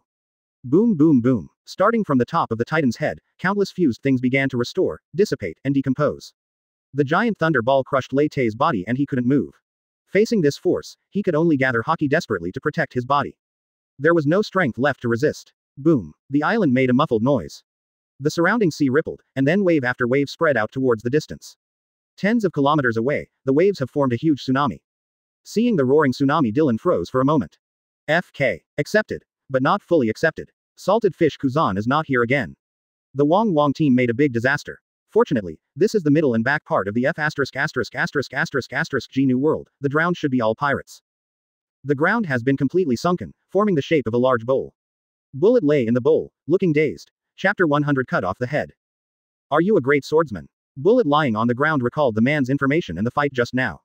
Ah, that's right, practicing the sword. On the one hand, it's because killing people is more straightforward, on the other hand. Dylan took out a cigarette, and slightly opened his right thumb and index finger to reveal a tiny thunderbolt and lit the cigarette. It is to avoid some special situations, such as immune to death no matter how hard you fight, then you can only chop off your head. At Dylan's words, Bullet turned his head to look at him. Then why don't you chop off my head? Call. After taking a puff of cigarette, Dylan looked at the guy embedded in the ground next to him. If I want to cut off your head, I'll do it right away. It's not my style to do so many fancy operations. Dylan looked up into the distance. He had already taken Shira out of the ring and put it aside. So, in each stage of the fight, you beat me in the same way. You want me to follow you. Like Roger did back then. After speaking, Bullet fell silent again. Roger. He didn't make it this far. He did beat himself, many times. But not like this man, defeating himself in an almost mirror image. Taijutsu, Haki, Fruit ability, Fruit awakening ability. I lost to him all. And his swordsmanship, I haven't seen it yet. Yeah, otherwise, do you think I really came here so leisurely to wrestle with you? Bullet smiled, and then said, Marine, Che. What if I say no? Call. After taking a puff of smoke, Dylan pointed in the direction of Shura with the finger holding the smoke. Chop off the head, that's what I always do. I'm not lying. Bullet looked at the blue sky. Roger died of illness, and Whitebeard also died. I heard that the Golden Lion was also killed by you. There are not many strong people left in this world. I didn't expect there to be a guy like you. Quote. Dylan sat next to him, listening to the guy mumbling, without interrupting him. I don't believe in things like companions anymore, so you have to keep being strong, otherwise I will leave when I surpass you someday. Dylan shook his hand. You don't have to leave, you can kill me directly. I said this to another person almost 10 years ago. Who? Shiryu, you should know him. After all, you have been imprisoned in Impel Down for 20 years. Bullet's expression returned to normal. It's him, then he has no chance. So you have to work hard and set a good example for him. Standing up, Dylan pulled the phone bug out of the ring. Get a boat over here and take me back to G5. After hesitating for a moment, Albatross said, it may take a while, there is a huge tsunami around that area. Ships cannot sail now. Quote. Okay, hurry up after the tsunami passes. After a break, Bullet broke free from the ground. After taking a look at his surroundings, Bullet's expression finally changed. The natural environment has not changed. He didn't use his full strength. What a complete defeat. Bullet threw his head back and laughed. There are still decades before our peak period. I really look forward to it, the days to come. Dylan flicked his cigarette butt and shook his finger. I'm more than that. Advertisement. On the 15th day after Dylan left G5, a World Economic News ship directly docked at the military port of G5. Ah, sailing is really troublesome, if only you didn't eat the fruit. Dylan stretched his muscles and looked at Bullet next to him. Fusion fruit. Although it was well developed by him, it can fuse with Haki, which greatly enhances its melee combat ability. But in some respects, it wasn't suitable for a brawny man like him in hand-to-hand combat. It would be great if he could eat the Garuda fruit. The powerful power of the Phantom Beast and the almost pervert vitality can almost double Bullet's strength. The ability to fly is also very important, especially in some future battles. Zo, Wanokuni, and places like Red Line. Bullet's arrival caused an uproar in G5. The precious combat power of the original Roger pirates. On that ship, he is also the strongest after Roger. Devil's Heir. Bullet. Such a man actually followed Dylan. On the contrary, as the initiator of the turmoil, after entering G5, Bullet rarely showed up. Dylan prepared a special training room just for him. It contains high-purity seastone, and there are all kinds of alloy equipment with weight and density as high as pervert produced and forged by G5 Alloy Workshop. You don't object. Dylan sat in Zephyr's office, watching him busy screening and evaluating the information of recruiters. Zephyr looked up at his words. Why should I object? As he spoke, he put down the materials in his hand and walked to the opposite sofa to sit down. I've been in G5 for a while. If it was before, I probably wouldn't object, but I would be worried or conflicted. But now I don't object at all. Dylan just took out the cigarette, but remembering that Zephyr had suffered from asthma, he put it back again. It's changed a lot. Why? Shiryu used to be bloodthirsty, and Magellan reported several times to convict him, but he seems to have changed a lot after following you these years. And Bullet. As the previous generation of Admiral, Zephyr is more familiar with Bullet. He's just a guy who purely pursues power, and he also believes in power, so I don't think it's a big problem. The most important thing is. Zephyr pushed his glasses. You are much younger than him, he has no chance to change his position again. Dylan nodded. The old man understood quite clearly. It's almost time. Dylan watched the wrinkles in the corners of Zephyr's eyes. Although Zephyr's asthma has been cured, but he has been relegated to the second line for many years, coupled with some old diseases, his strength has partially declined.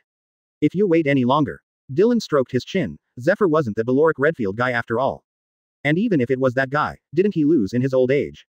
The Red Earl, Beloric Redfield, was able to fight against Kong for several days, and was finally exhausted by Garp, who picked up the corpse and threw it to Impel Down.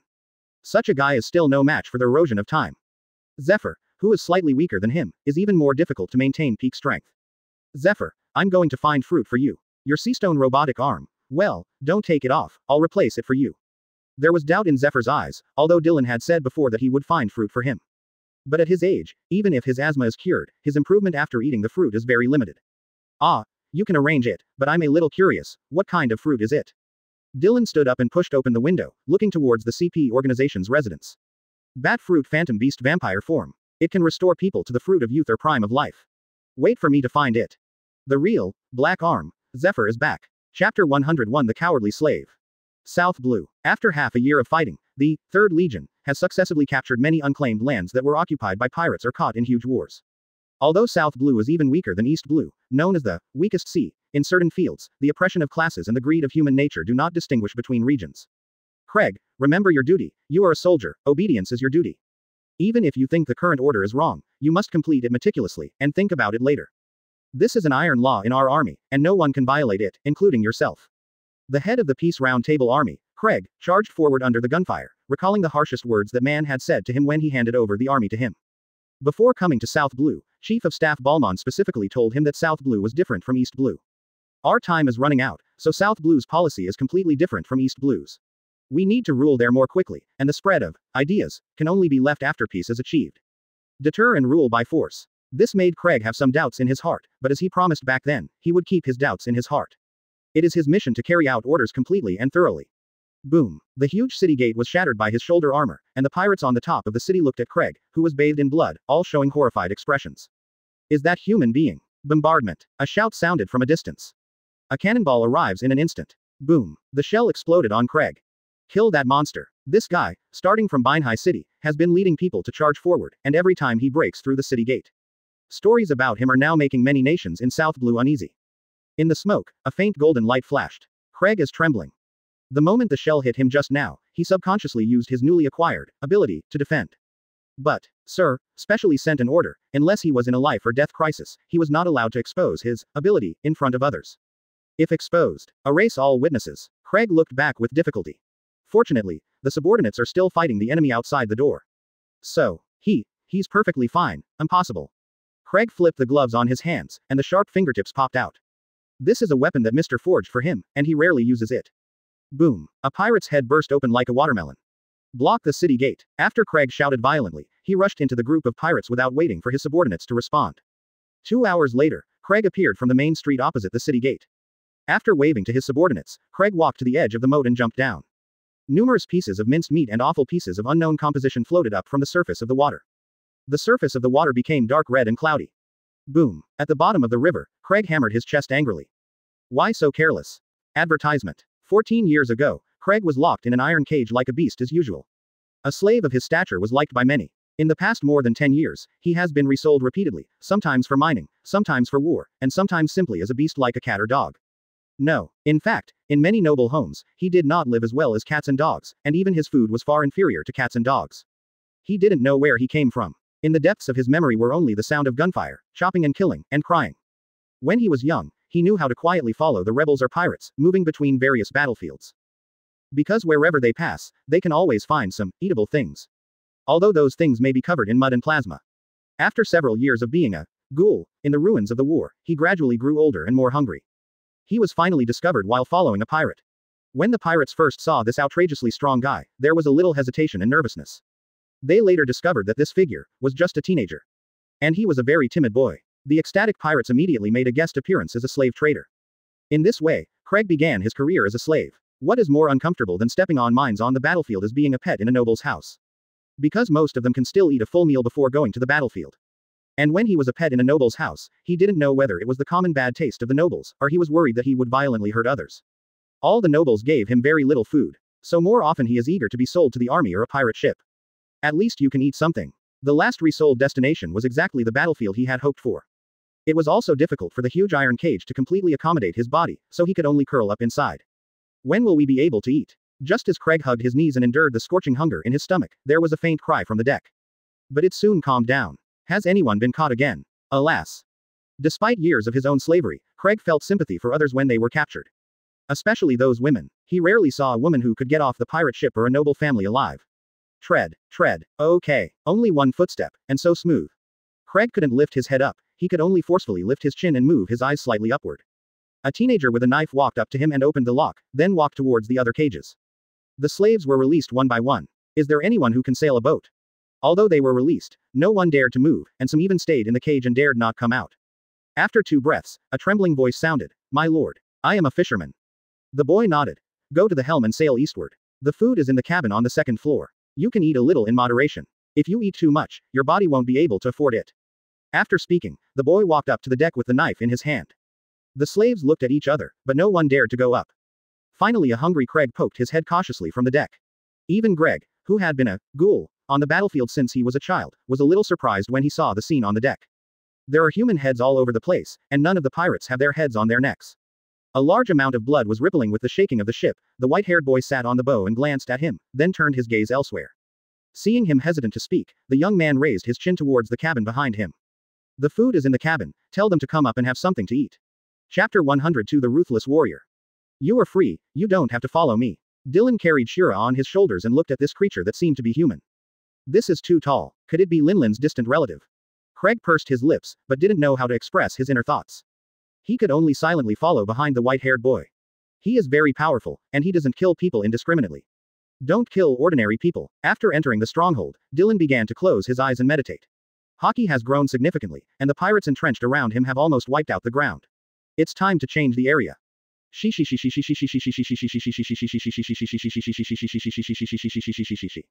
The torrential rain came suddenly, and with the help of messy white noise, Dylan's drowsiness gradually came to his mind.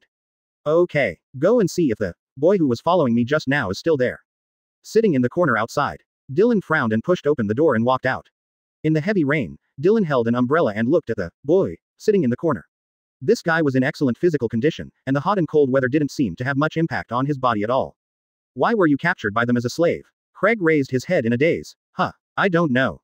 A little silly. Dylan looked at his pure eyes. The fool's eyes should be more muddy. Okay, let me ask you, do you want to have a full meal? Think. Having a full meal has always been Craig's greatest wish and pursuit.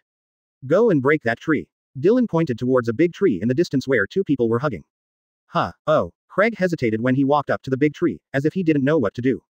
Use your fist. Oh, boom. The big tree trembled, and the raindrops hanging on the leaves poured down instantly. Hit constantly. Drenched in rain, Craig turned to look at Dylan. Dylan looked at the slightly raised ground beside him and secretly smacked his tongue. If you interrupt, you will have something to eat. Available every day. Really? Craig's eyes lit up. Although many people had made similar promises to him, they all disappeared inexplicably in the end. Some died, some escaped, and some gave up because of his cowardice. Craig turned to look at the big tree again, and after taking a look, he raised his fist to the top of his head. Stop. That's not it. Dylan walked over to him and pulled his fist down to his waist. Stand firmly on your feet, exert strength on your waist, tighten the muscles on your shoulders, and exert strength with your whole body. You only have one chance. Interrupted. I have something to eat. I keep calling. Where did I come from, and where did I go back? A flash of thunder flashed, and with the thunderous thunder, a dull voice sounded. Two figures carrying boulders run on the beach. One tall and one short, one fat and one thin. Who? Dylan adjusted his breathing while looking at Craig, who was still not under too much pressure. This guy. Definitely a distant cousin of Linlin. After circling the island 10 times, Dylan wrung out his blouse and draped it over his shoulders. Your exercise is over. Go to Balmond to learn knowledge in the afternoon. Advertisement. Oh. Hearing the word learning, Craig was a little emotional, and the knowledge was too difficult. But he looked at Dylan next to him. Even though he is so strong and knowledgeable, Yamato can often be heard discussing things with old man Whitebeard that he doesn't understand at all. What? Belief, class, and struggle all sound very powerful. Do you know why I don't teach you fighting? Dylan and Craig walked back side by side. Seeing Craig's sad look, Dylan patted his arm. You have to know that if there is only power and you cannot grasp and use it correctly, then a person cannot be called a person. Craig turned his head a little confused. He never mentioned to Dylan to learn his fighting skills. But every time Dylan was practicing, he would just stare blankly from the sidelines. Although he can't understand it. A person is not a person. What is that? Dylan's body paused. It's a beast driven by desire and instinct. After surfacing from the bottom, Craig washed his arms and cheeks. Today, he is no longer the boy who struggled to speak. He is no longer a beast. My lord, the cleaning is over. On the bank of the river, a guard seemed to have been waiting for him for a long time, but he showed no strange expression. 2 days of rest, the wounded return to the voyage, notify the other side to take over, and we will go to the next location. Yes. After the guards left, Craig sat on the bank and watched his cheeks reflected in the water. Full beard, thick eyebrows, big eyes, firm and sharp eyes. The bulging muscle lines on his body are no less than bullet. Turning his head and glanced at the city gate that had been breached before, Craig lowered his head and pondered for a while. I was really too careless just now. After more than 10 days of lightning-like raids, they defeated this pirate kingdom with a smashing force. In order to avoid too many casualties among the soldiers, he still took the lead in the charge with his tired body, but at the last moment, a trace of fatigue made him relax his vigilance and was hit by the pirate's shell. He had just acquired his ability, and he was not very proficient in using it. The moment the shell exploded, the ability in his body was activated. According to the order of Sir Once his ability is exposed, all witnesses at the scene will be erased. Special moments even include his subordinates. This reminded him of a sentence that man once said to him. Love soldiers like sons, use soldiers like mud. Craig clenched his fists tightly. When he stood up again, the confusion and regret in his eyes disappeared. It's a desolate place, there should be a church there, and there are a lot of bats. Seeing the two people on the opposite side look more and more dangerous, the CP member hurriedly said, Here, I remember the locals call it Bat Town. Why can't I control my mouth? After glancing at the location, Dylan nodded. The CP members stood there dumbfounded. Quote. CP0 looked at his subordinates. Pack up your luggage. At this moment in Greenbit, Dylan is standing at the CP's station. We borrowed Mariajoy's archived documents, but we still can't determine the location of Sleeping Ancient Town. I have indeed seen such a place before, and there is indeed a small church in my impression, and the night there is very long, and there are many bats, but that place does not seem to be called Sleeping Ancient Town. Then his figure disappeared. Bat, a CP member couldn't help muttering when he heard Dylan's words. After hesitating for a while, CP0 tentatively asked, Does that place really exist? Dylan frowned. It shouldn't be. If he finds it, you're promoted. If not, you're ready to go deep into the new world. Dylan and CP0 turned to look at the man at the same time. Can't find. Chapter 103 Extra Meals for the Revolutionary Army. The dragon is in Balgodi, go find it yourself. After returning to Greenbit, Dylan dropped a word to CP0 and left. The face under the CP0 mask was beaming with joy. Finally got this precious information. But, I still owe that guy a luxuriant fruit, and I don't know why he insists on that thing, can other fruits not work? After returning to G5, Dylan put the vampire fruit on Zephyr's table. Hey, I got it back, eat it as soon as possible. As early as when Zephyr came to G5, Dylan sent a bunch of top alloys to Vegapunk's laboratory, hoping that he would redesign a robotic arm for Zephyr. To this Vegapunk called back and said it was just a minor problem. And he was also very interested. Because there are only a small number of samples of these metals, and this time it seems that in order to avoid loss during forging, Dylan deliberately increased the proportion of each alloy by 10%. Among them is a metal that has been accumulated over the past 10 years, with a total of less than 20 kilograms. Vegapunk has spoken highly of the metal. He called it the most powerful metal ever created. Apart from being unable to imprison Devil Fruit's ability, its hardness is invincible. Dylan even wondered if his small furnace had inadvertently smelted adamantium.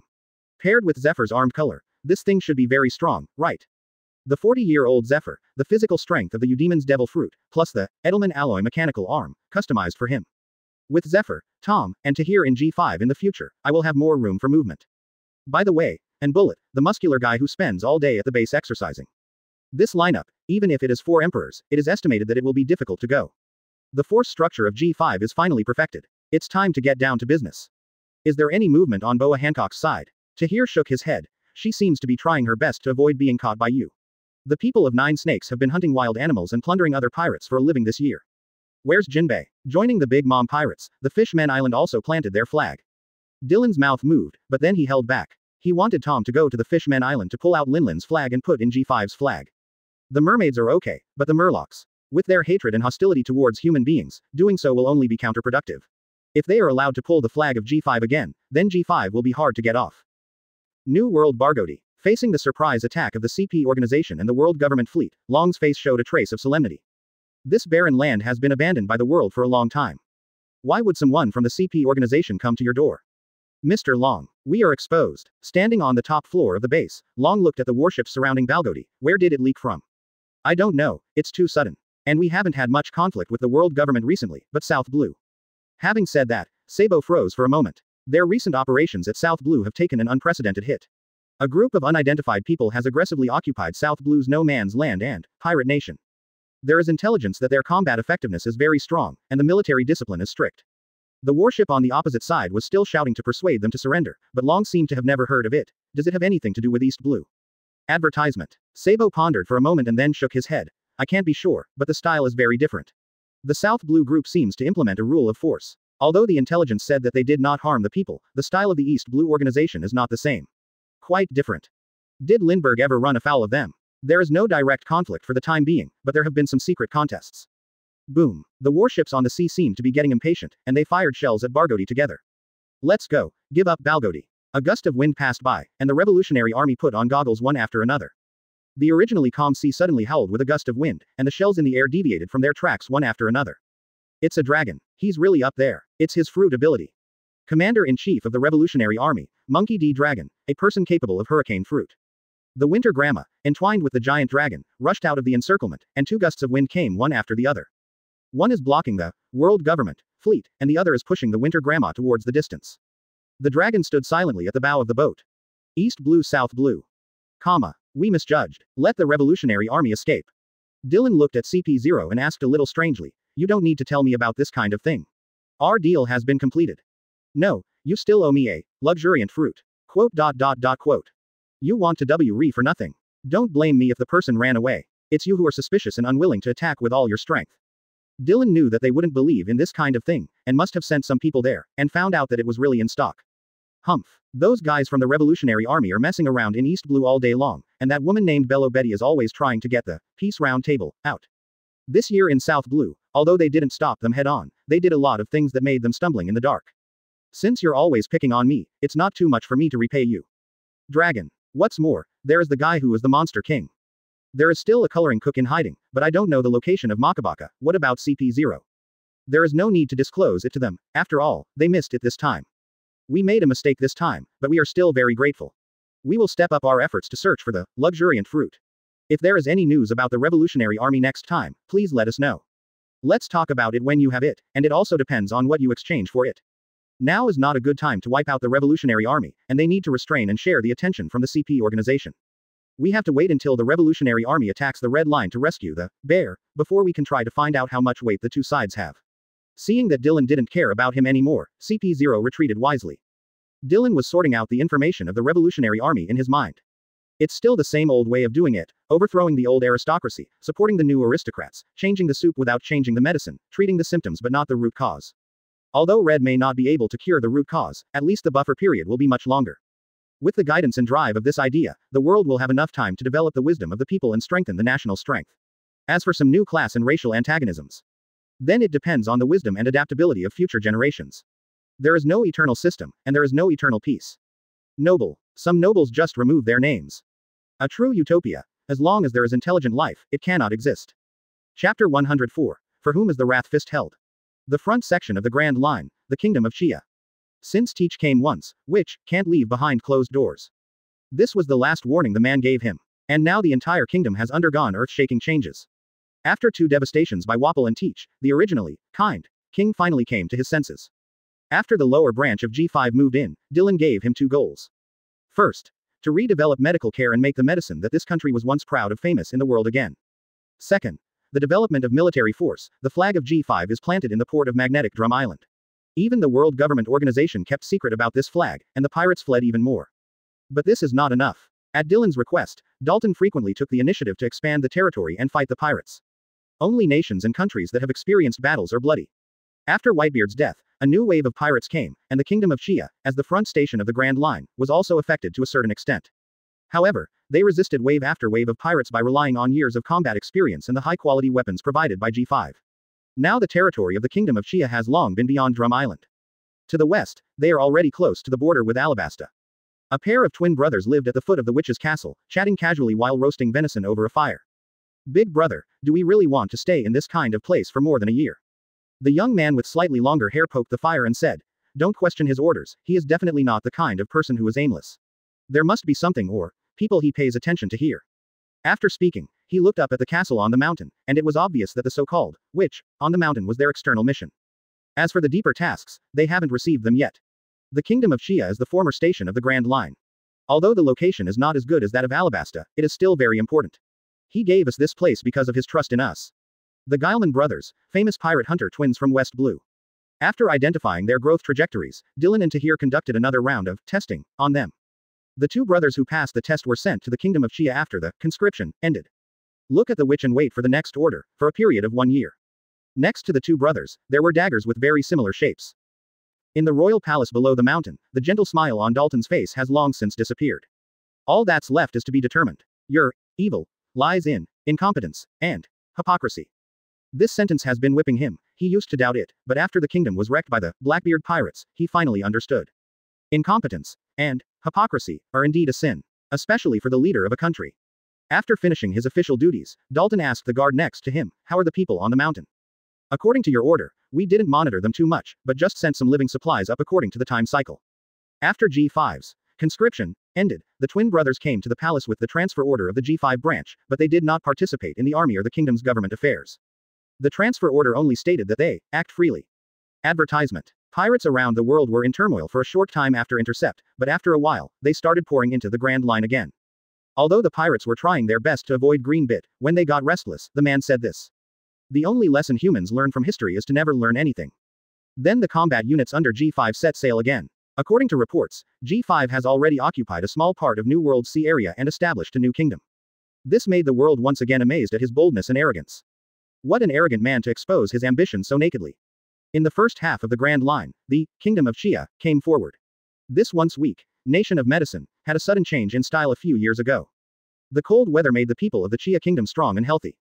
When they picked up the weapons provided by G5, the surrounding pirates and those no man's lands were almost swept away.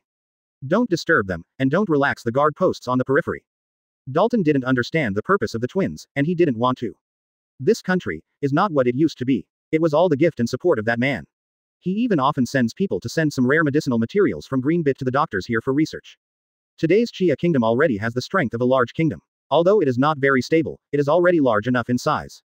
Even so, Dalton still felt a sense of urgency. He could feel that he and the Chia Kingdom had not yet entered his true sphere of influence. Is it weak, or loyalty? Maybe both. Thinking of Alabasta's accusation against him on the World Summit many years ago, Dalton's breathing became slightly rough. You must show something, otherwise you will never be able to really get close to him.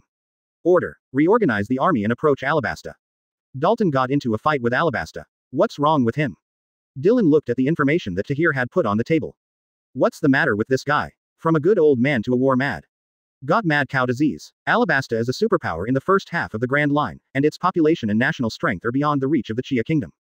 Tahir took a sip from his teacup and shook his head. I can't guess what he's thinking, but if I have to give a reason. Tahir looked at Dylan after smiling a bit. Maybe it's because you want to get into your sight. After all, although you have planted the G5 flag there and supported them a lot these years, you haven't set foot there yourself, and you haven't recruited people there to fight for you. Dylan pondered for a while and said to Tahir, the people from the lower branch didn't participate in the battle, did they? It is well known that G5 has a lower level branch in the Kingdom of Chia, but if this branch is involved in a war between allied countries, the nature will be bad. No, although he is reckless, he seems to know how to measure himself. People from the lower branches, including the Guilman brothers, are not on his list, and it's impossible for him to command those people. Then let him go. Chapter 105. On the back mountain of the G5 base, Dylan is sitting on the edge of a cliff. The Titan warrior Salpa D. Oblon sat beside him. What is your purpose of joining G5? Facing the sea breeze, Dylan's long white hair slowly fluttered, but his eyes kept looking into the distance. It's following the orders of my good friend, Prince Albaf, Loki. Rocky. The prince of this generation is indeed called Rocky, and in my impression he is a few years younger than Linlin. The year Linlin destroyed the House of Lamb happened to be Rocky was born. Yes, the prince said, the time agreed between Joey Boy and the all races is coming. Although Al Buff doesn't need to make a choice, someone needs to witness this moment. Sure enough, the strongest country, Al Buff, had also concluded an agreement with Joey Poi, but out of confidence in their own strength, they didn't seem to plan to choose either side this time. So Helding chose to go to sea to become a pirate, and you chose to join Marine. Isn't that right? You or D, shouldn't you join the pirate camp? Oberon shook his head. This is arranged by the prince, he said that I no longer need to bear the promise of D. Dylan thought for a while after hearing the words. It seems that after 800 years of waiting, many ethnic groups have lost confidence and patience. It is estimated that except for isolated places like Zo and Wanokuni, other people may not have no idea of jumping back. I have a question. How many factions are Al Buff divided into now? 3, or more. Oberon looked at Dylan in surprise. How did he know that Al Buff was in a split? Dylan turned his head and glanced at him. It's just speculation, why? Is it convenient to say? Oberon waved his hand. That's not true. In fact, as you said, Al Buff is currently divided. Each village has its own position, but it can be roughly divided into 3 categories. The first category thinks that you should stick to your promise and wait for Joey Poi to come back and continue to follow him. The second group thinks that after one failure, we should all fall back on the world government. Third, Oberon hesitated. The third category believes that Al Buff is strong enough to not need to rely on any other party. With our natural danger and strength, we are sufficient to maintain the inheritance of the race. It is as expected. It seems that the Titan family is not peaceful either. What about Loki's position? Oberon looked into the distance, as if recalling something from the past. The prince does not lean towards any side, he supports us in making our own choices. No thought of reunifying Al Buff. Oberon fell silent. In fact, he couldn't understand the prince's meaning at all. Dylan folded his hands in thought. Titans, their population should be very small, although they also have big moves like Hakoku and Bahai. But the upper limit of population and the upper limit of strength determine many things. A few-year-old Linlin kills Waterfall Beard, Jorel in a flash, and a young Kuzan kills Saul in a flash. This all shows their shortcomings in combat power. Clearing up miscellaneous soldiers and destroying are very strong, but the master duel seems almost meaningless. Since Loki asked you to be a witness, I won't stop you, but if you join G5, you must obey G5's orders, understand? Clear. After returning to the fortress, Dylan did not go back to the office directly, but came to the living room next to him. Advertisement. Kaka, Kaka. An old man with white hair was sitting inside, throwing senbei into his mouth. Seeing Dylan walk in, he took a sip of his tea and resumed eating. Seeing that he didn't intend to stop, Dylan said to Nuo Chigao next to him, "Go and buy senbei for the big inspector. Buy a car. No. Buy a boat. After buying it, feed it yourself. The young master eats cakes." Nuo Chigao responded with a strange expression, then turned and walked out. "Hey, one boat is too much, and I'm not Garp." Dylan sat with his feet crossed across from Sengoku. "What are you doing here? Don't be afraid that I will kick you out, you will lose face like that." Sengoku laughed. "I'm just a retired old man, what face do I want?" Humph. Dylan snorted coldly. This old ghost has exhausted all the politician's means in the position of marshal. Seeing that Dylan wasn't enthusiastic, Sengoku put down the senbei in his hand. "Dylan, no need for apologies, Sengoku. We all have our own paths, just remember that you are a marine." "Ah, I always have been." Sengoku also regained his usual demeanor. He stared at Dylan and asked slowly, "But I don't understand. At the beginning, you asked your O7 troops to secretly take the video bug in the hand of Buggy the Clown, and played it at the last moment. Whitebeard's last words, what is the purpose of doing so?" Dylan had switched feet, and of course he didn't think that this kind of thing could be hidden from Sengoku. "Then why don't you stop it? You hit the big Buddha, let alone the image worm, the ants in that area can die completely, right?" Hearing Dylan's malicious teasing, Sengoku struggled a bit. Garp. After that war, his reputation was almost cut in half. Although everyone can understand him, many people can't accept what he did at the time, especially what he was going to do to Sakazuki. "So I was pushed out and replaced Garp as the greatest vice admiral ever." Sengoku nodded, not denying Dylan's statement. "Young people need goals and leaders. This is why I didn't reveal it at the time. But I still want to ask today, what are you going to do?" "How to do it?" Dylan glanced at Sengoku. The old man's expression had never been so serious and serious. Not even when he faced Whitebeard during the war, even when Whitebeard had already rushed to the bottom of the scaffold, he had never seen this look. After thinking for a moment, Dylan looked up and met Sengoku's eyes. "Do you remember what I said when I erected the plaque?" "Ah, you said, stop fighting with weapons, eradicate evil, and welcome peace." "That's not my real goal." Dylan leaned forward slightly. "Actually, that plaque should read, equal justice." There wasn't much surprise on Sengoku's face, and Dylan even felt a slight smile on his lips. Sure enough, Sengoku fell silent after saying that, but Dylan didn't take his eyes off him. The air fell into silence, and after a while, Sengoku smiled sarcastically. "It seems that you were waiting for my answer." Dylan's expression remained unchanged, but his tone was exceptionally calm. "Since you came to me for an answer, your answer must have been prepared in advance." There is a light on Sengoku's glasses. "I'm not sure if I can really do anything for you, but there is one thing I can answer." Sengoku looked at the young man in front of him who looked so calm that he was a little uneasy, and said slowly, "When necessary, I'll stop Garp for you." Chapter 106 Passing the Torch. Balance is gone. Hearing Sengoku's answer, Dylan looked at him with a half smile. "These things are not something I can maintain if I want to. I have sat in the position of marshal for so many years and my achievements have not been high. Now that I am retired, I can choose some things that I think are right. But your story doesn't have much credibility, Sengoku." Sengoku grabbed the senbei bag in front of him again, took a piece in his hand and said, I also have my own family, on the premise of not violating justice. I, a retired old man, can do something for the family, isn't that too much?" Sengoku left the fortress and came to the port to board his warship. A ship full of senbei was piled up on the deck, and the soldiers were all submerged in the ocean of senbei. Big Inspector. These are sent by the G5 base. We can't stop." In Dylan's office, Tahir was frowning and thinking about a table of materials. Dylan walked across from him and sat down, glancing at the documents on the table. "It's all about the sun god. What conclusion? It's kind of weird, unspeakably weird." Tahir shook his head. "But it's hard for me to describe what this kind of weirdness is." Dylan sat across from him and lit a cigarette, took 2 puffs before saying, Character. A trace of doubt and light flashed through Tahir's mind, but it was fleeting. Dylan nodded. "Let's not talk about his experience before he went to sea, let's talk about it after he went to sea. He has experienced a lot of things in just 1 year, and most of those things are scenes full of people's blood and tears, but there are 2 points, and ordinary people. No, it is completely different from normal people. Why does he still insist on becoming a pirate? Why does he still laugh and never consider the cause and effect? What will happen to a normal person who claims to be not a villain after seeing such a heavy fact?" Tahir's frown became more and more tight. "This is really unreasonable and very weird." Through his analysis, Straw Hats are indeed not people with evil intentions, and they are quite different from those pirates who kill and plunder indiscriminately for their own selfish desires. This means that there is indeed a certain degree of kindness in his heart, but why do people with kindness remain indifferent after seeing so much blood and tears, and it can even be said that there is no change? This is definitely not a way of thinking that a normal person should have. His reason for fighting is sometimes very boring or even nonsensical. He clamors all day long to become the one piece, to fly this one and that one, and there is no growth in his xingxing. Such a person can always experience some very exciting things. Although some things have been handled by me in advance, he can still get the same or even more exciting stories from other places. Guess why? Tahir's pupils shrank slightly, and a great sense of fear struck. Dylan smiled lightly, flicked the cigarette ash on his hand and said to him, "In my hometown, there is such a story called The Truman Show." After hearing the outline of the story, Tahir's expression became more serious. "You mean, he's been guided from the inside out?" Call. Dylan took a puff of cigarette and nodded. "That's right, the redhead rushed to East Blue immediately after taking the fruit. It should be to give the fruit to Ace, but it was only after seeing the straw hat that the redhead found out. It turns out that he is the fire seed of this generation." Advertisement. Tinder. This is the conclusion I obtained through some special methods.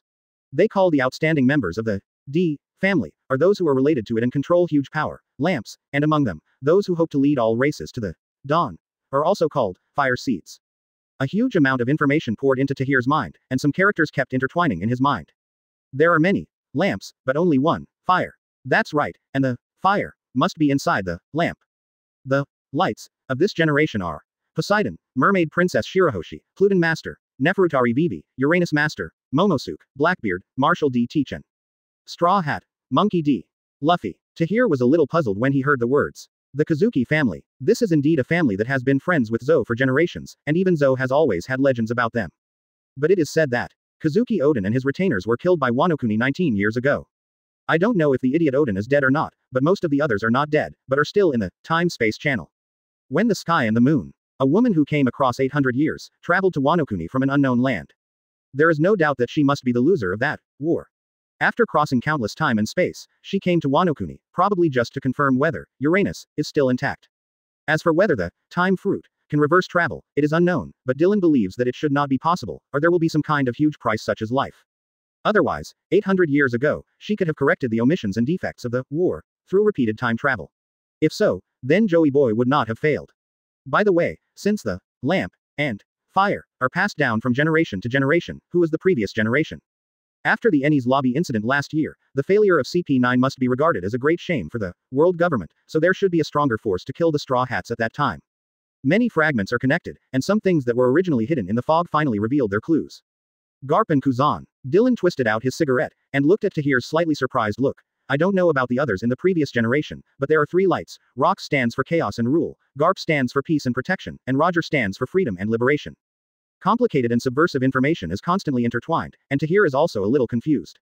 It seems that one day 20 years later, she was also on the scene. She watched the original history, and she saw the return of sun god Nika, thus leaving behind, the sky falls with 9 shadows, and you will dawn and the dawn will be dazzling, prophecy. Even as calm as Tahir, he was a little messy. He gathered the documents in his hands and prepared to go back to his office to sort out his thoughts. For example, why Dylan is so vigilant against Straw Hat Luffy, but has not personally killed it. For example, why the Straw Hat can always save the day at some critical moments. Dylan shook his head. They shouldn't be. According to my judgment, they are just fools who have been deceived and used. Second, the power of the fruit distorts his heart, making him maintain a strange and firm optimism no matter what he has seen, even if there is a short-term loss and doubt. Devil fruit may keep him optimistic and cheerful, so his character is so weird. Fortunately, if these two people are facing each other, the pressure will suddenly increase, and the blow to Marine may be unprecedented. Among them, Roger is the fire seed, but unfortunately, he is not the real fire seed, if I have to say.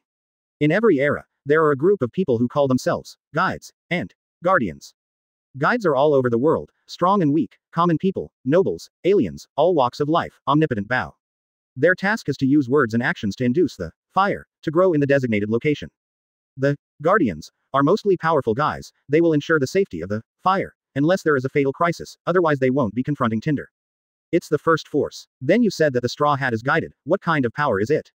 Both. Dylan raised his finger. He's just a fireman. Hearing this, Tahir finally understood something. Chapter 107 Reckless Heroes. The war between the Kingdom of Chia and Alabasta caused quite a stir in the world. Many of the world government nations remember how the Land of Flowers and Alabasta sued Adams Dillon at the World Summit a few years ago. And now that the Chia Kingdom has launched a war against Alabasta, does it mean that this man's time of reckoning has come? Alabasta, which bears the brunt, is in turmoil. This kingdom has just come out of the shadow of Kalok Dal last year, and now it is facing the invasion of powerful enemies. That's right, even the size and population of the Chia kingdom still have a certain gap with Alabasta. But years of uninterrupted outward battles have made their army stronger and more powerful, and their standard weapons and fleet. All under the Adams Dillon banner. Alabasta and the Country of Flowers once again jointly complained to the world government. Supporting the war between the franchise countries without a bottom line like this has broken the promise of the 20 kings back then. Mariajoy also had a headache for this. G5 did not directly participate in the war, and the weapons they provided to the Kingdom of Chia were also carried out in accordance with the conventional procurement process. This is not against the law. But this is the case, and everyone thinks that the Dark Dragon promoted the war. After all, he had twice saved the kingdom and given it new life and dignity. Okay, now I have another nickname of War Madness, that's great. Dillon squinted at the information in the newspaper. This is not the news from World Economic News, but another newspaper, but Dillon did not intend to pursue this newspaper, but turned to Nuo Chigao and said. Decree. The 08 Combat Unit, Black Banner Army, went to the Kingdom of Flowers to wipe out the bandits, and the 07 Unit Accelerator was in charge of collecting the net from the outside. Within half a year, I want all the bandits and sailors in the Kingdom of Flowers to stay. Yes, Nuo Chigao was thinking while walking out. This will really become a war madness, and mobilize combat troops across regions. But after coming to G5, she also got used to the style here. She is usually more relaxed, but she must follow orders without reservation. This is the consistent style of G5. By the way, Dillon said aloud when Nuo Chi came out of the door, Xingjiao and Kai of the 8 Treasures Navy, focus on killing them. For the people around, it is not uncommon for the G5 fleet to set sail, it can only mean that the pirates entrenched somewhere around are going to be unlucky again. Although this surrounding range may be a little bit large. The 07 and 08 combat units turned on their horsepower at the same time, and headed for the land of West Blue Flowers. The G5 fleet has now completed its 3rd generation update. Horsepower and firepower are no longer comparable to ordinary ships. The engine is forged with a super alloy, what a luxury guy. These are the words of Vegapunk. Everyone was taken aback when the fleet crossed the Com Belt directly into the West Blue. Them. Not to. Clean. Pirates. Realizing the crisis, the royal family of Flowers immediately called Mariajoy to inquire, but the response they received was. The fight against pirates does not distinguish between regions, and the G5 has been authorized by Mariajoy and Marineford. 2 combat units, encircled and suppressed, a target at the same time, which almost never happened after G5 replaced the chief general. Although the reputation of the 2007 and 08 combat units is not as loud as the previous ones, no one dares to underestimate them. Every unit that can have a number in G5 has the power to destroy the country, when taken out alone. Tell them to shrink. All sailors go back inland and withdraw their flags. But the war between us and our neighbors has already started, if the Navy can't go out to plunder and supply the gap in the country. Damn. At this time, the Kingdom of Flowers was extremely remorseful, why did it follow suit and sue the devil? Advertisement. The eyes of the world are all focused on West Blue, they are waiting for the reaction of the Kingdom of Flowers, and they are also observing the movements of the G507 and G508 combat troops. Big. Oh, that blind uncle is amazing. He keeps winning. Ah, I really didn't expect that the old man would have a better luck one day. He obviously lost badly before. When the blind man walked out of the gate on crutches, Dillon, who was leaning against the doorpost, looked up. Hey. Smile. Why don't you win more? Of course good luck can't be used up all at once, otherwise bad luck will come, isn't it? The two walked towards the fort side by side on the road. Fujitora was silent for a while, and then said after a while, I can hear the greed and desire in their hearts, but they are firmly suppressed by their own. You're amazing, Dillon. Dillon lit his cigarette as he walked, taking a puff before glancing at the self-destructive binocular. It's not amazing. If I can educate them to be able to distinguish right from wrong, and to be able to abandon excess greed from the inside out, that would be great. Really. Fujitora's footsteps slowed down, and then he laughed at himself. It seems that the old man's mind and vision are still too narrow. Dillon glanced at the wound on his face, and murmured in his heart. You guy, you don't have any eyeballs, what vision do you have? What is it that has seen too much ugliness in the world? Thinking of this, Dillon couldn't help but look towards Fujitora's lower third lane. If you see the sky-high bride price and the invincible iron fist, would you want to cut off that job too? The prosperity of Greenbit has already paid off. In addition to the royal capital near the sea, inland cities are also gradually being built. There are also people migrating from the surrounding islands of unowned land. Today's Greenbit, even if the G5 is excluded, can be regarded as a medium-sized country in terms of economic strength alone. Moreover, this country is still at the throat of the New World and has great geographical advantages. Blind Fujitora walked on the street like an ordinary person. Although he never looked left and right, he was very shocked. This place is managed so well. In his vision, people's emotions are mostly joyful and normal, with very few negative emotions. Laughing, busy, fulfilling, and at ease. Such a country was actually created by a young man in less than a year. Fujitora turned his head, trying to sense the breath of the young man next to him, but only saw nothing. It's a pity. Huh, what a pity. Everyone's knowledge color and armed color are equally powerful. Fujitora can't perceive Dylan's emotions, and Dylan's heart can't read Fujitora's heart either. It's a pity that the old man's eyes are gone, otherwise I can see you with my own eyes. Dylan glanced at him. You want eyes? That's easy. What kind? If you want a pair of eyes, you don't need Manchueli to do it. With Luo's current strength, it is easy to transplant a pair of eyes for him. And you can choose any style. No. It's not yet time. For now, let's just wait until the day when our long-cherished wish is fulfilled, and then it's not too late to open our eyes and see the world. After speaking, Fujitora left with a smile on his crutches. Dylan stood on the road watching this guy who came and went in a hurry. The first thing to join Marine is to abolish the Shichibukai system. For this reason, you can sit back and watch the civilians die, you can hold back Doflamingo who attacks you, and you can even kneel down in public on behalf of Marine to apologize. Just for the world government to revoke the Shichibukai system. This set of chain punches, if you say he is a reckless swordsman, it would be too reckless. Hidden masters among the people. Dylan stroked his chin. Could it be someone from there too? Chapter 108 The Destruction of Bianli Village. Vice Admiral. Just when Dylan was thinking about the purpose of Fujitora's coming, a warrior of the Dongtata clan appeared beside Dylan.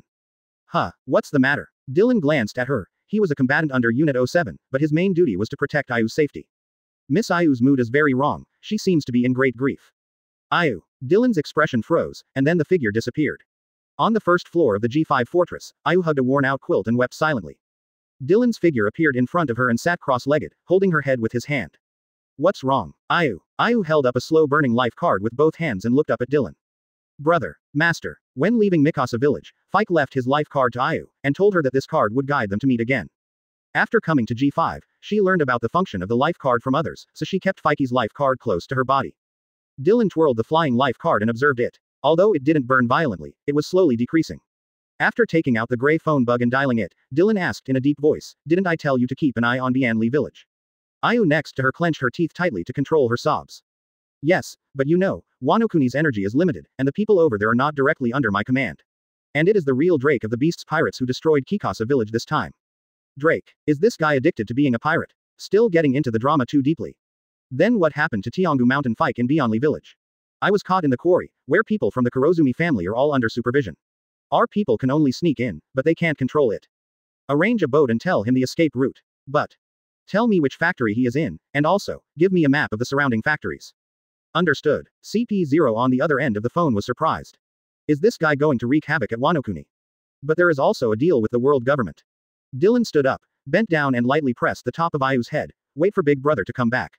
After saying that, Dylan's figure disappeared. Over Wanokuni. Dark clouds cover the entire Wanokuni almost all year round, and the surrounding seas are always accompanied by strong winds and waves. Are you ready? It's been arranged. Looking at the map in his hand, Dylan galloped towards one of the places. Boom. A huge explosion sounded, and the ore furnace inside the factory collapsed. An accident. Someone sabotaged it. Hurry up and notify the cadres. After circling the factory, destroying a large number of machines and killing dozens of guards, Dylan made a cross on the map and turned away. Ghost Island. Destruction. Who is it? Can't see clearly. Boom. The huge wine bottle roared over, directly beating the pirate who sent the message until he passed out. Don't you even know who the enemy is? It's just trash. Kaido stood up from his seat and looked at the three disasters, Fei Lubao and Junda below. Forget it. They don't move fast enough. Jin, you go and see. The guy who can come to Wanokuni quietly is not much. To understanding. Jin, dressed in black, nodded, turned and walked out of the gate, then jumped up and turned into a pterosaur and galloped away. It's the 6th factory. All the equipment has been destroyed, and all the guards have been killed. Jin in the air frowned. Who is it? Advertisement. It is not difficult to be able to destroy a machine in an instant, but it can be destroyed between multiple factories in such a short period of time. Speed is anything but simple. Able to do this at the same time. Hey, it's him. Jin's thoughts just came to his mind, when a burst of dazzling thunder appeared above his head. Yo. Dylan's body came in an instant. He was still saying hello, but his hands were unambiguous. Before Jin could say anything, Dylan's feet were already on top of his head. The sense of crisis of biological instinct rose, and a huge flame surrounded Jin's body. A huge flame rose, Jin raised his left arm to resist, and instantly held the handle of the knife with his right hand.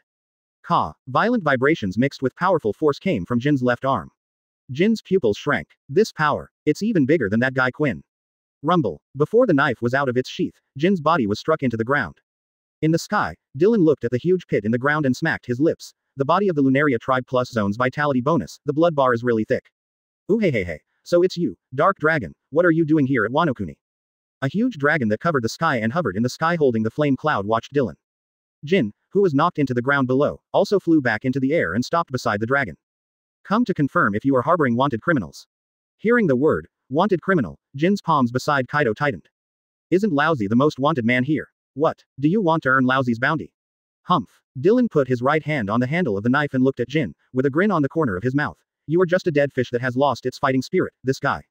Although playing with fire is an introductory skill, being full of fire can also enhance defense. I don't think it is a normal, human being. Hearing this, Jin's expression finally changed. His identity has been revealed.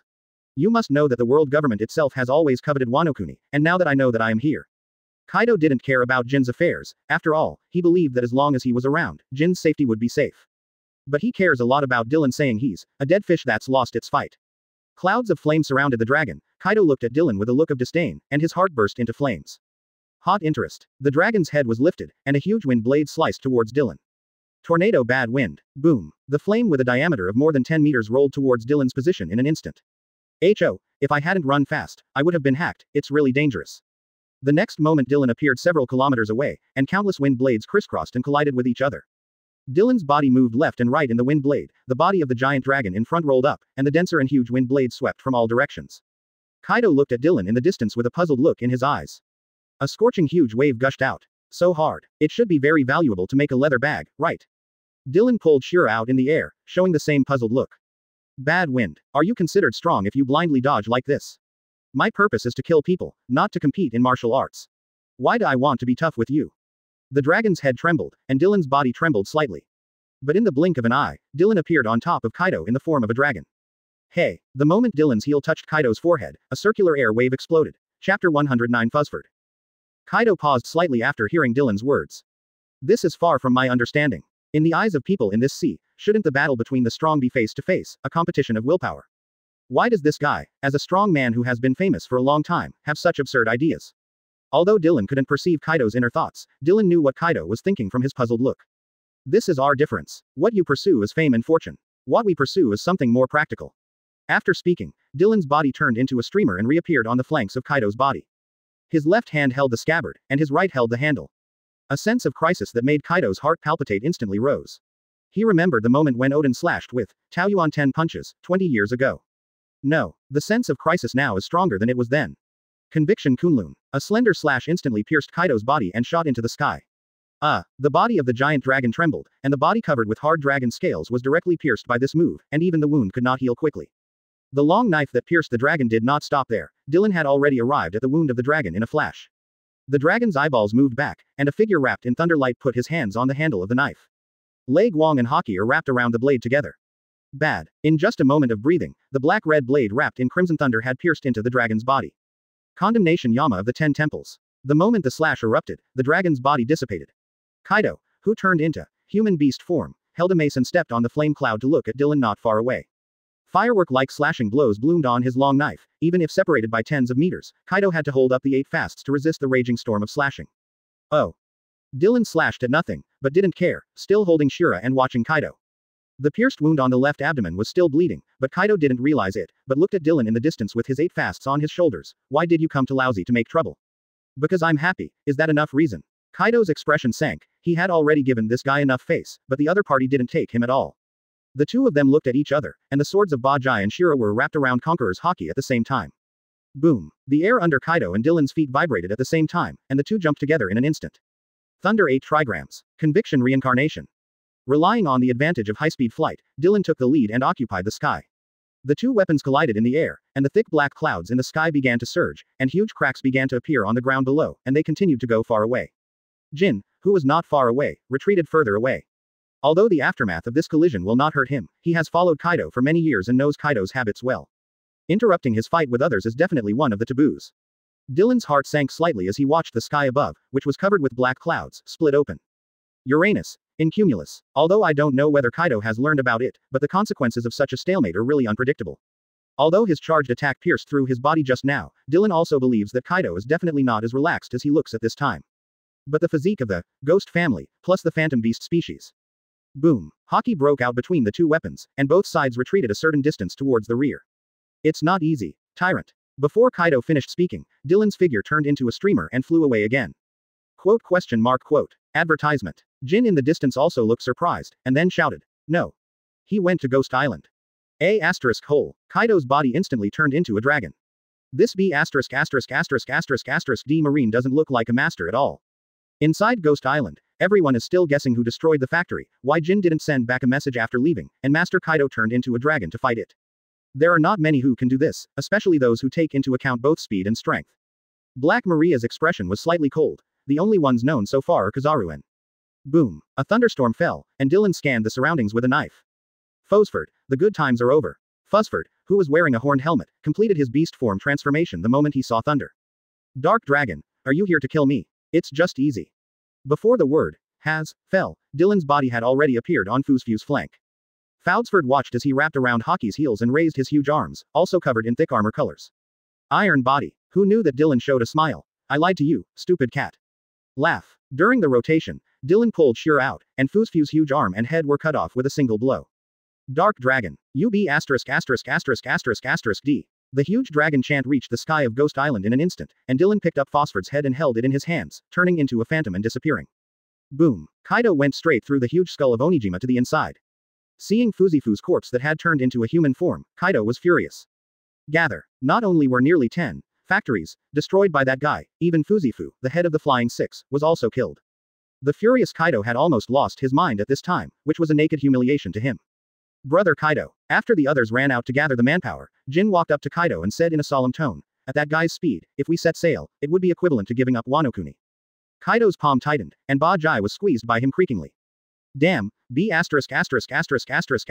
Marine. Even Brother Kaido was injured by him.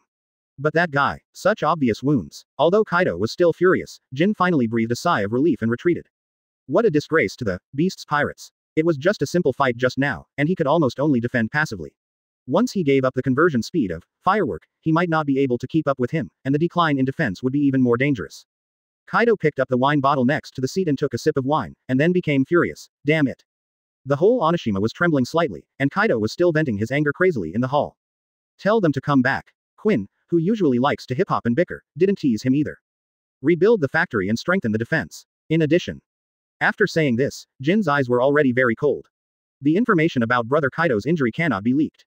Their undefeated elder brother Kaido, who came to the door of the house without any pressure and wrecked it, was injured again, and then killed Fuzifu, the leader of the Flying Six Cells, and finally left gracefully. After all, at this time, Jin was also a little powerless. If it was other people, even the other 4 emperors, he would have taken the initiative to invite Ying to sabotage and take revenge. Jin glanced at Kaido's left abdomen, which was still bleeding out. Jin looked at the Flying 5 Cells, Chapter 110 Clearing the Kingdom of Flowers. Yo, here's a present for you. Dylan goes to CP0's office and throws Fudsford's head on his desk. CP0 looked at the human head on the table, and at the bloodline spreading from the table. Don't like it, huh? CP0 took Fosford's head aside and signaled the people next to him to deal with it. It's not that I don't like it, it's just smile if you like it, who will you show your face all day long? Tell the 5 elders, this is the gap in the weapon of compensation and governance. After speaking, Dylan turned and left directly. CP0 looked at the bloodline on the table and some white things of unknown composition. Quote. But then CP0 felt a little strange. He knew that world government and Wano-kuni had some weapon cooperation, but he didn't understand why Dylan wanted to kill Fuzifu on purpose, and let him take Fuzifu's head to 5 Elders Cross. Is there any connection here? When he came to Mariajoy and offered Fosford's head, the 5 Elders let him back with just one glance. 5 Elders did not comment on the matter he relayed to offset the weapon gap with the head. But that just goes to show that the 5 Elders accepted. After CP0 left, 5 Elders looked at Fuzifu's head with serious expressions. This traitor was seduced by someone back then and lost that fruit. Even in prison, I was almost instigated by someone. Recalling the information they got back then, they only knew that the guard who tried to instigate Fudsford disappeared soon. When they were just about to start. This made the 5 elders uneasy for a while. Their surroundings had been infiltrated quite seriously. Although it was announced that the guard had been executed, they still purged the prison organized by the CP. When they saw countless CP members die tragically, 5 elders reacted. They are being played. The Tinder people have already withdrawn. They lost a group of CP members in vain. The lamps and fires of this generation are more dangerous than those of the past hundreds of years. The power they have accumulated in the dark for hundreds of years has become unfathomable. Use CPX. Do not. The 5 elders with the birthmark instantly vetoed the proposal. That requires the authorization of Lord IM, and the role of CPX is not here. Just wait and see. The time for Master Im's prophecy and Joey Boy's prophecy is coming. West Blue, the country of flowers. Alex arrives on the ship of the G507 combat unit. Leo, If they can't hide like this, it will be difficult for us to complete the task within the stipulated time. Leo looked at the man with dark skin and sharp eyes in front of him. The Dongtata tribe is one of the tribes that followed Dylan earlier, and he knows the origins of the others more or less. After all, a considerable part of the power of the 07 troops is to secretly guard Green Bit. Just as Luo also served as the chief of the medical force, Leo also served as the chief of the Dark Guard. Only this guy and his Black Flag Army, their origins are very mysterious, as if they appeared out of thin air. Although they will not be repelled by this, they are still somewhat curious. What about your suggestion? Alex took out the map of the Kingdom of Flowers and circled it. They are fighting with their neighbors. Judging by the style of the royal family of Flowers and their financial information over the years, they must be in a situation where they cannot make ends meet. Then, it only takes one flashpoint to completely overthrow their current fragile line of defense. For example, like their granaries burned down, or their weapons depots blown up. When Alex said this, his expression didn't change at all, as if he was talking about something that had nothing to do with him. The Black Banners are all human beings. Rashly entering the territory of the Kingdom of Flowers will have a great negative impact on Vice Admiral, and the movement speed and stature of the Dongtata tribe can effectively avoid this. My suggestion is, we change the mission, and the 07th unit entered the Country of Flowers to destroy and kill the country. The 08th unit intercepted the bandit marine of the Country of Flowers from the outside. What does Vice Admiral mean? Although Leo thought Alex was right, he didn't immediately agree. Changing missions without authorization is a felony in G5, unless it is a life or death situation. But the current situation is clearly not. Advertisement. Not yet contacted. This is just my personal opinion. If you agree, I will apply to Vice Admiral. Leo nodded. After Alex called Nuauchigao and explained the suggestion, there was only a brief pause and then he received a reply. Agree. The two exchanged looks, and Alex stepped on the moonwalk to return to the boat of Unit 08, and headed for the largest port in the Kingdom of Flowers. Leo looked at the subordinates behind him. The Dongtata clan gather and change their luggage. 10 minutes later, all members of the Dongtata clan assembled, and everyone changed from the G5 military uniform to a camouflage outfit. Target: to destroy the Country of Flowers arsenal, and kill the 8 Treasures Navy. Set off. Swish. All members of the Dongtata clan disappeared instantly. Within the Country of Flowers. Old man, hurry up and set sail. If it doesn't work, we can go to the war. Lao Kai was biting a blade of grass with his big knife beside him. Don't act willfully, wait for the royal family's order. After Qingzhao reprimanded Lao Kai, she looked into the distance and began to meditate. G5 Shiryu almost killed him back then. If it wasn't for the red hair passing by, he would be 7 or 8 years old now. Well, although I don't understand why the royal family participated in Alabasta's complaint, Qingzhao still obeyed the royal family's instructions without hesitation. Leaving from the big glacier, and hiding in the deep mountains. After losing the wealth accumulated for hundreds of years, the ranking of the 8 Treasures Navy in the Country of Flowers has dropped very seriously. Although the treasure could not be retrieved before, there is still hope anyway. Now, puff, puff, puff, a dense sound sounded, and Qingzhao, Lao Kai, and Abu stood up at the same time. Who? Confirm the target. Qingzhao and Kai of the 8 Treasures Navy. At the same time as the voice sounded, the surrounding 8 Treasure Water Army fell down together. Qingzhao looked at the little people in the air and tensed up. G5. They had received a warning from the royal family a long time ago, but the royal family told them that as long as they stay away from the coast, G5 will never come to the inland. Kill. After all, the Country of Flowers is a member country of the world government, and one of the 50 countries of the World Summit. Wicca wearing a blue hat flashed in front of Qingzhao in an instant. These are all brothers who have followed him for decades. A cold voice sounded. The sea is so vast, and after killing these guys, they hide immediately, and the Dark Dragon may not be able to find them. Looking at the 8 Treasure Navy next to him whose head had been crushed, even though he still feared G5 in his heart, Qingzhao was also furious. There was a sound of piercing through the air, and the other small humans scattered around to clean up the remaining 8 Treasures Navy around. Qingzhao's huge body jumped up and smashed towards Leo who was on the branch. The fist covered in a thick armor color collided with the fist of the green pepper.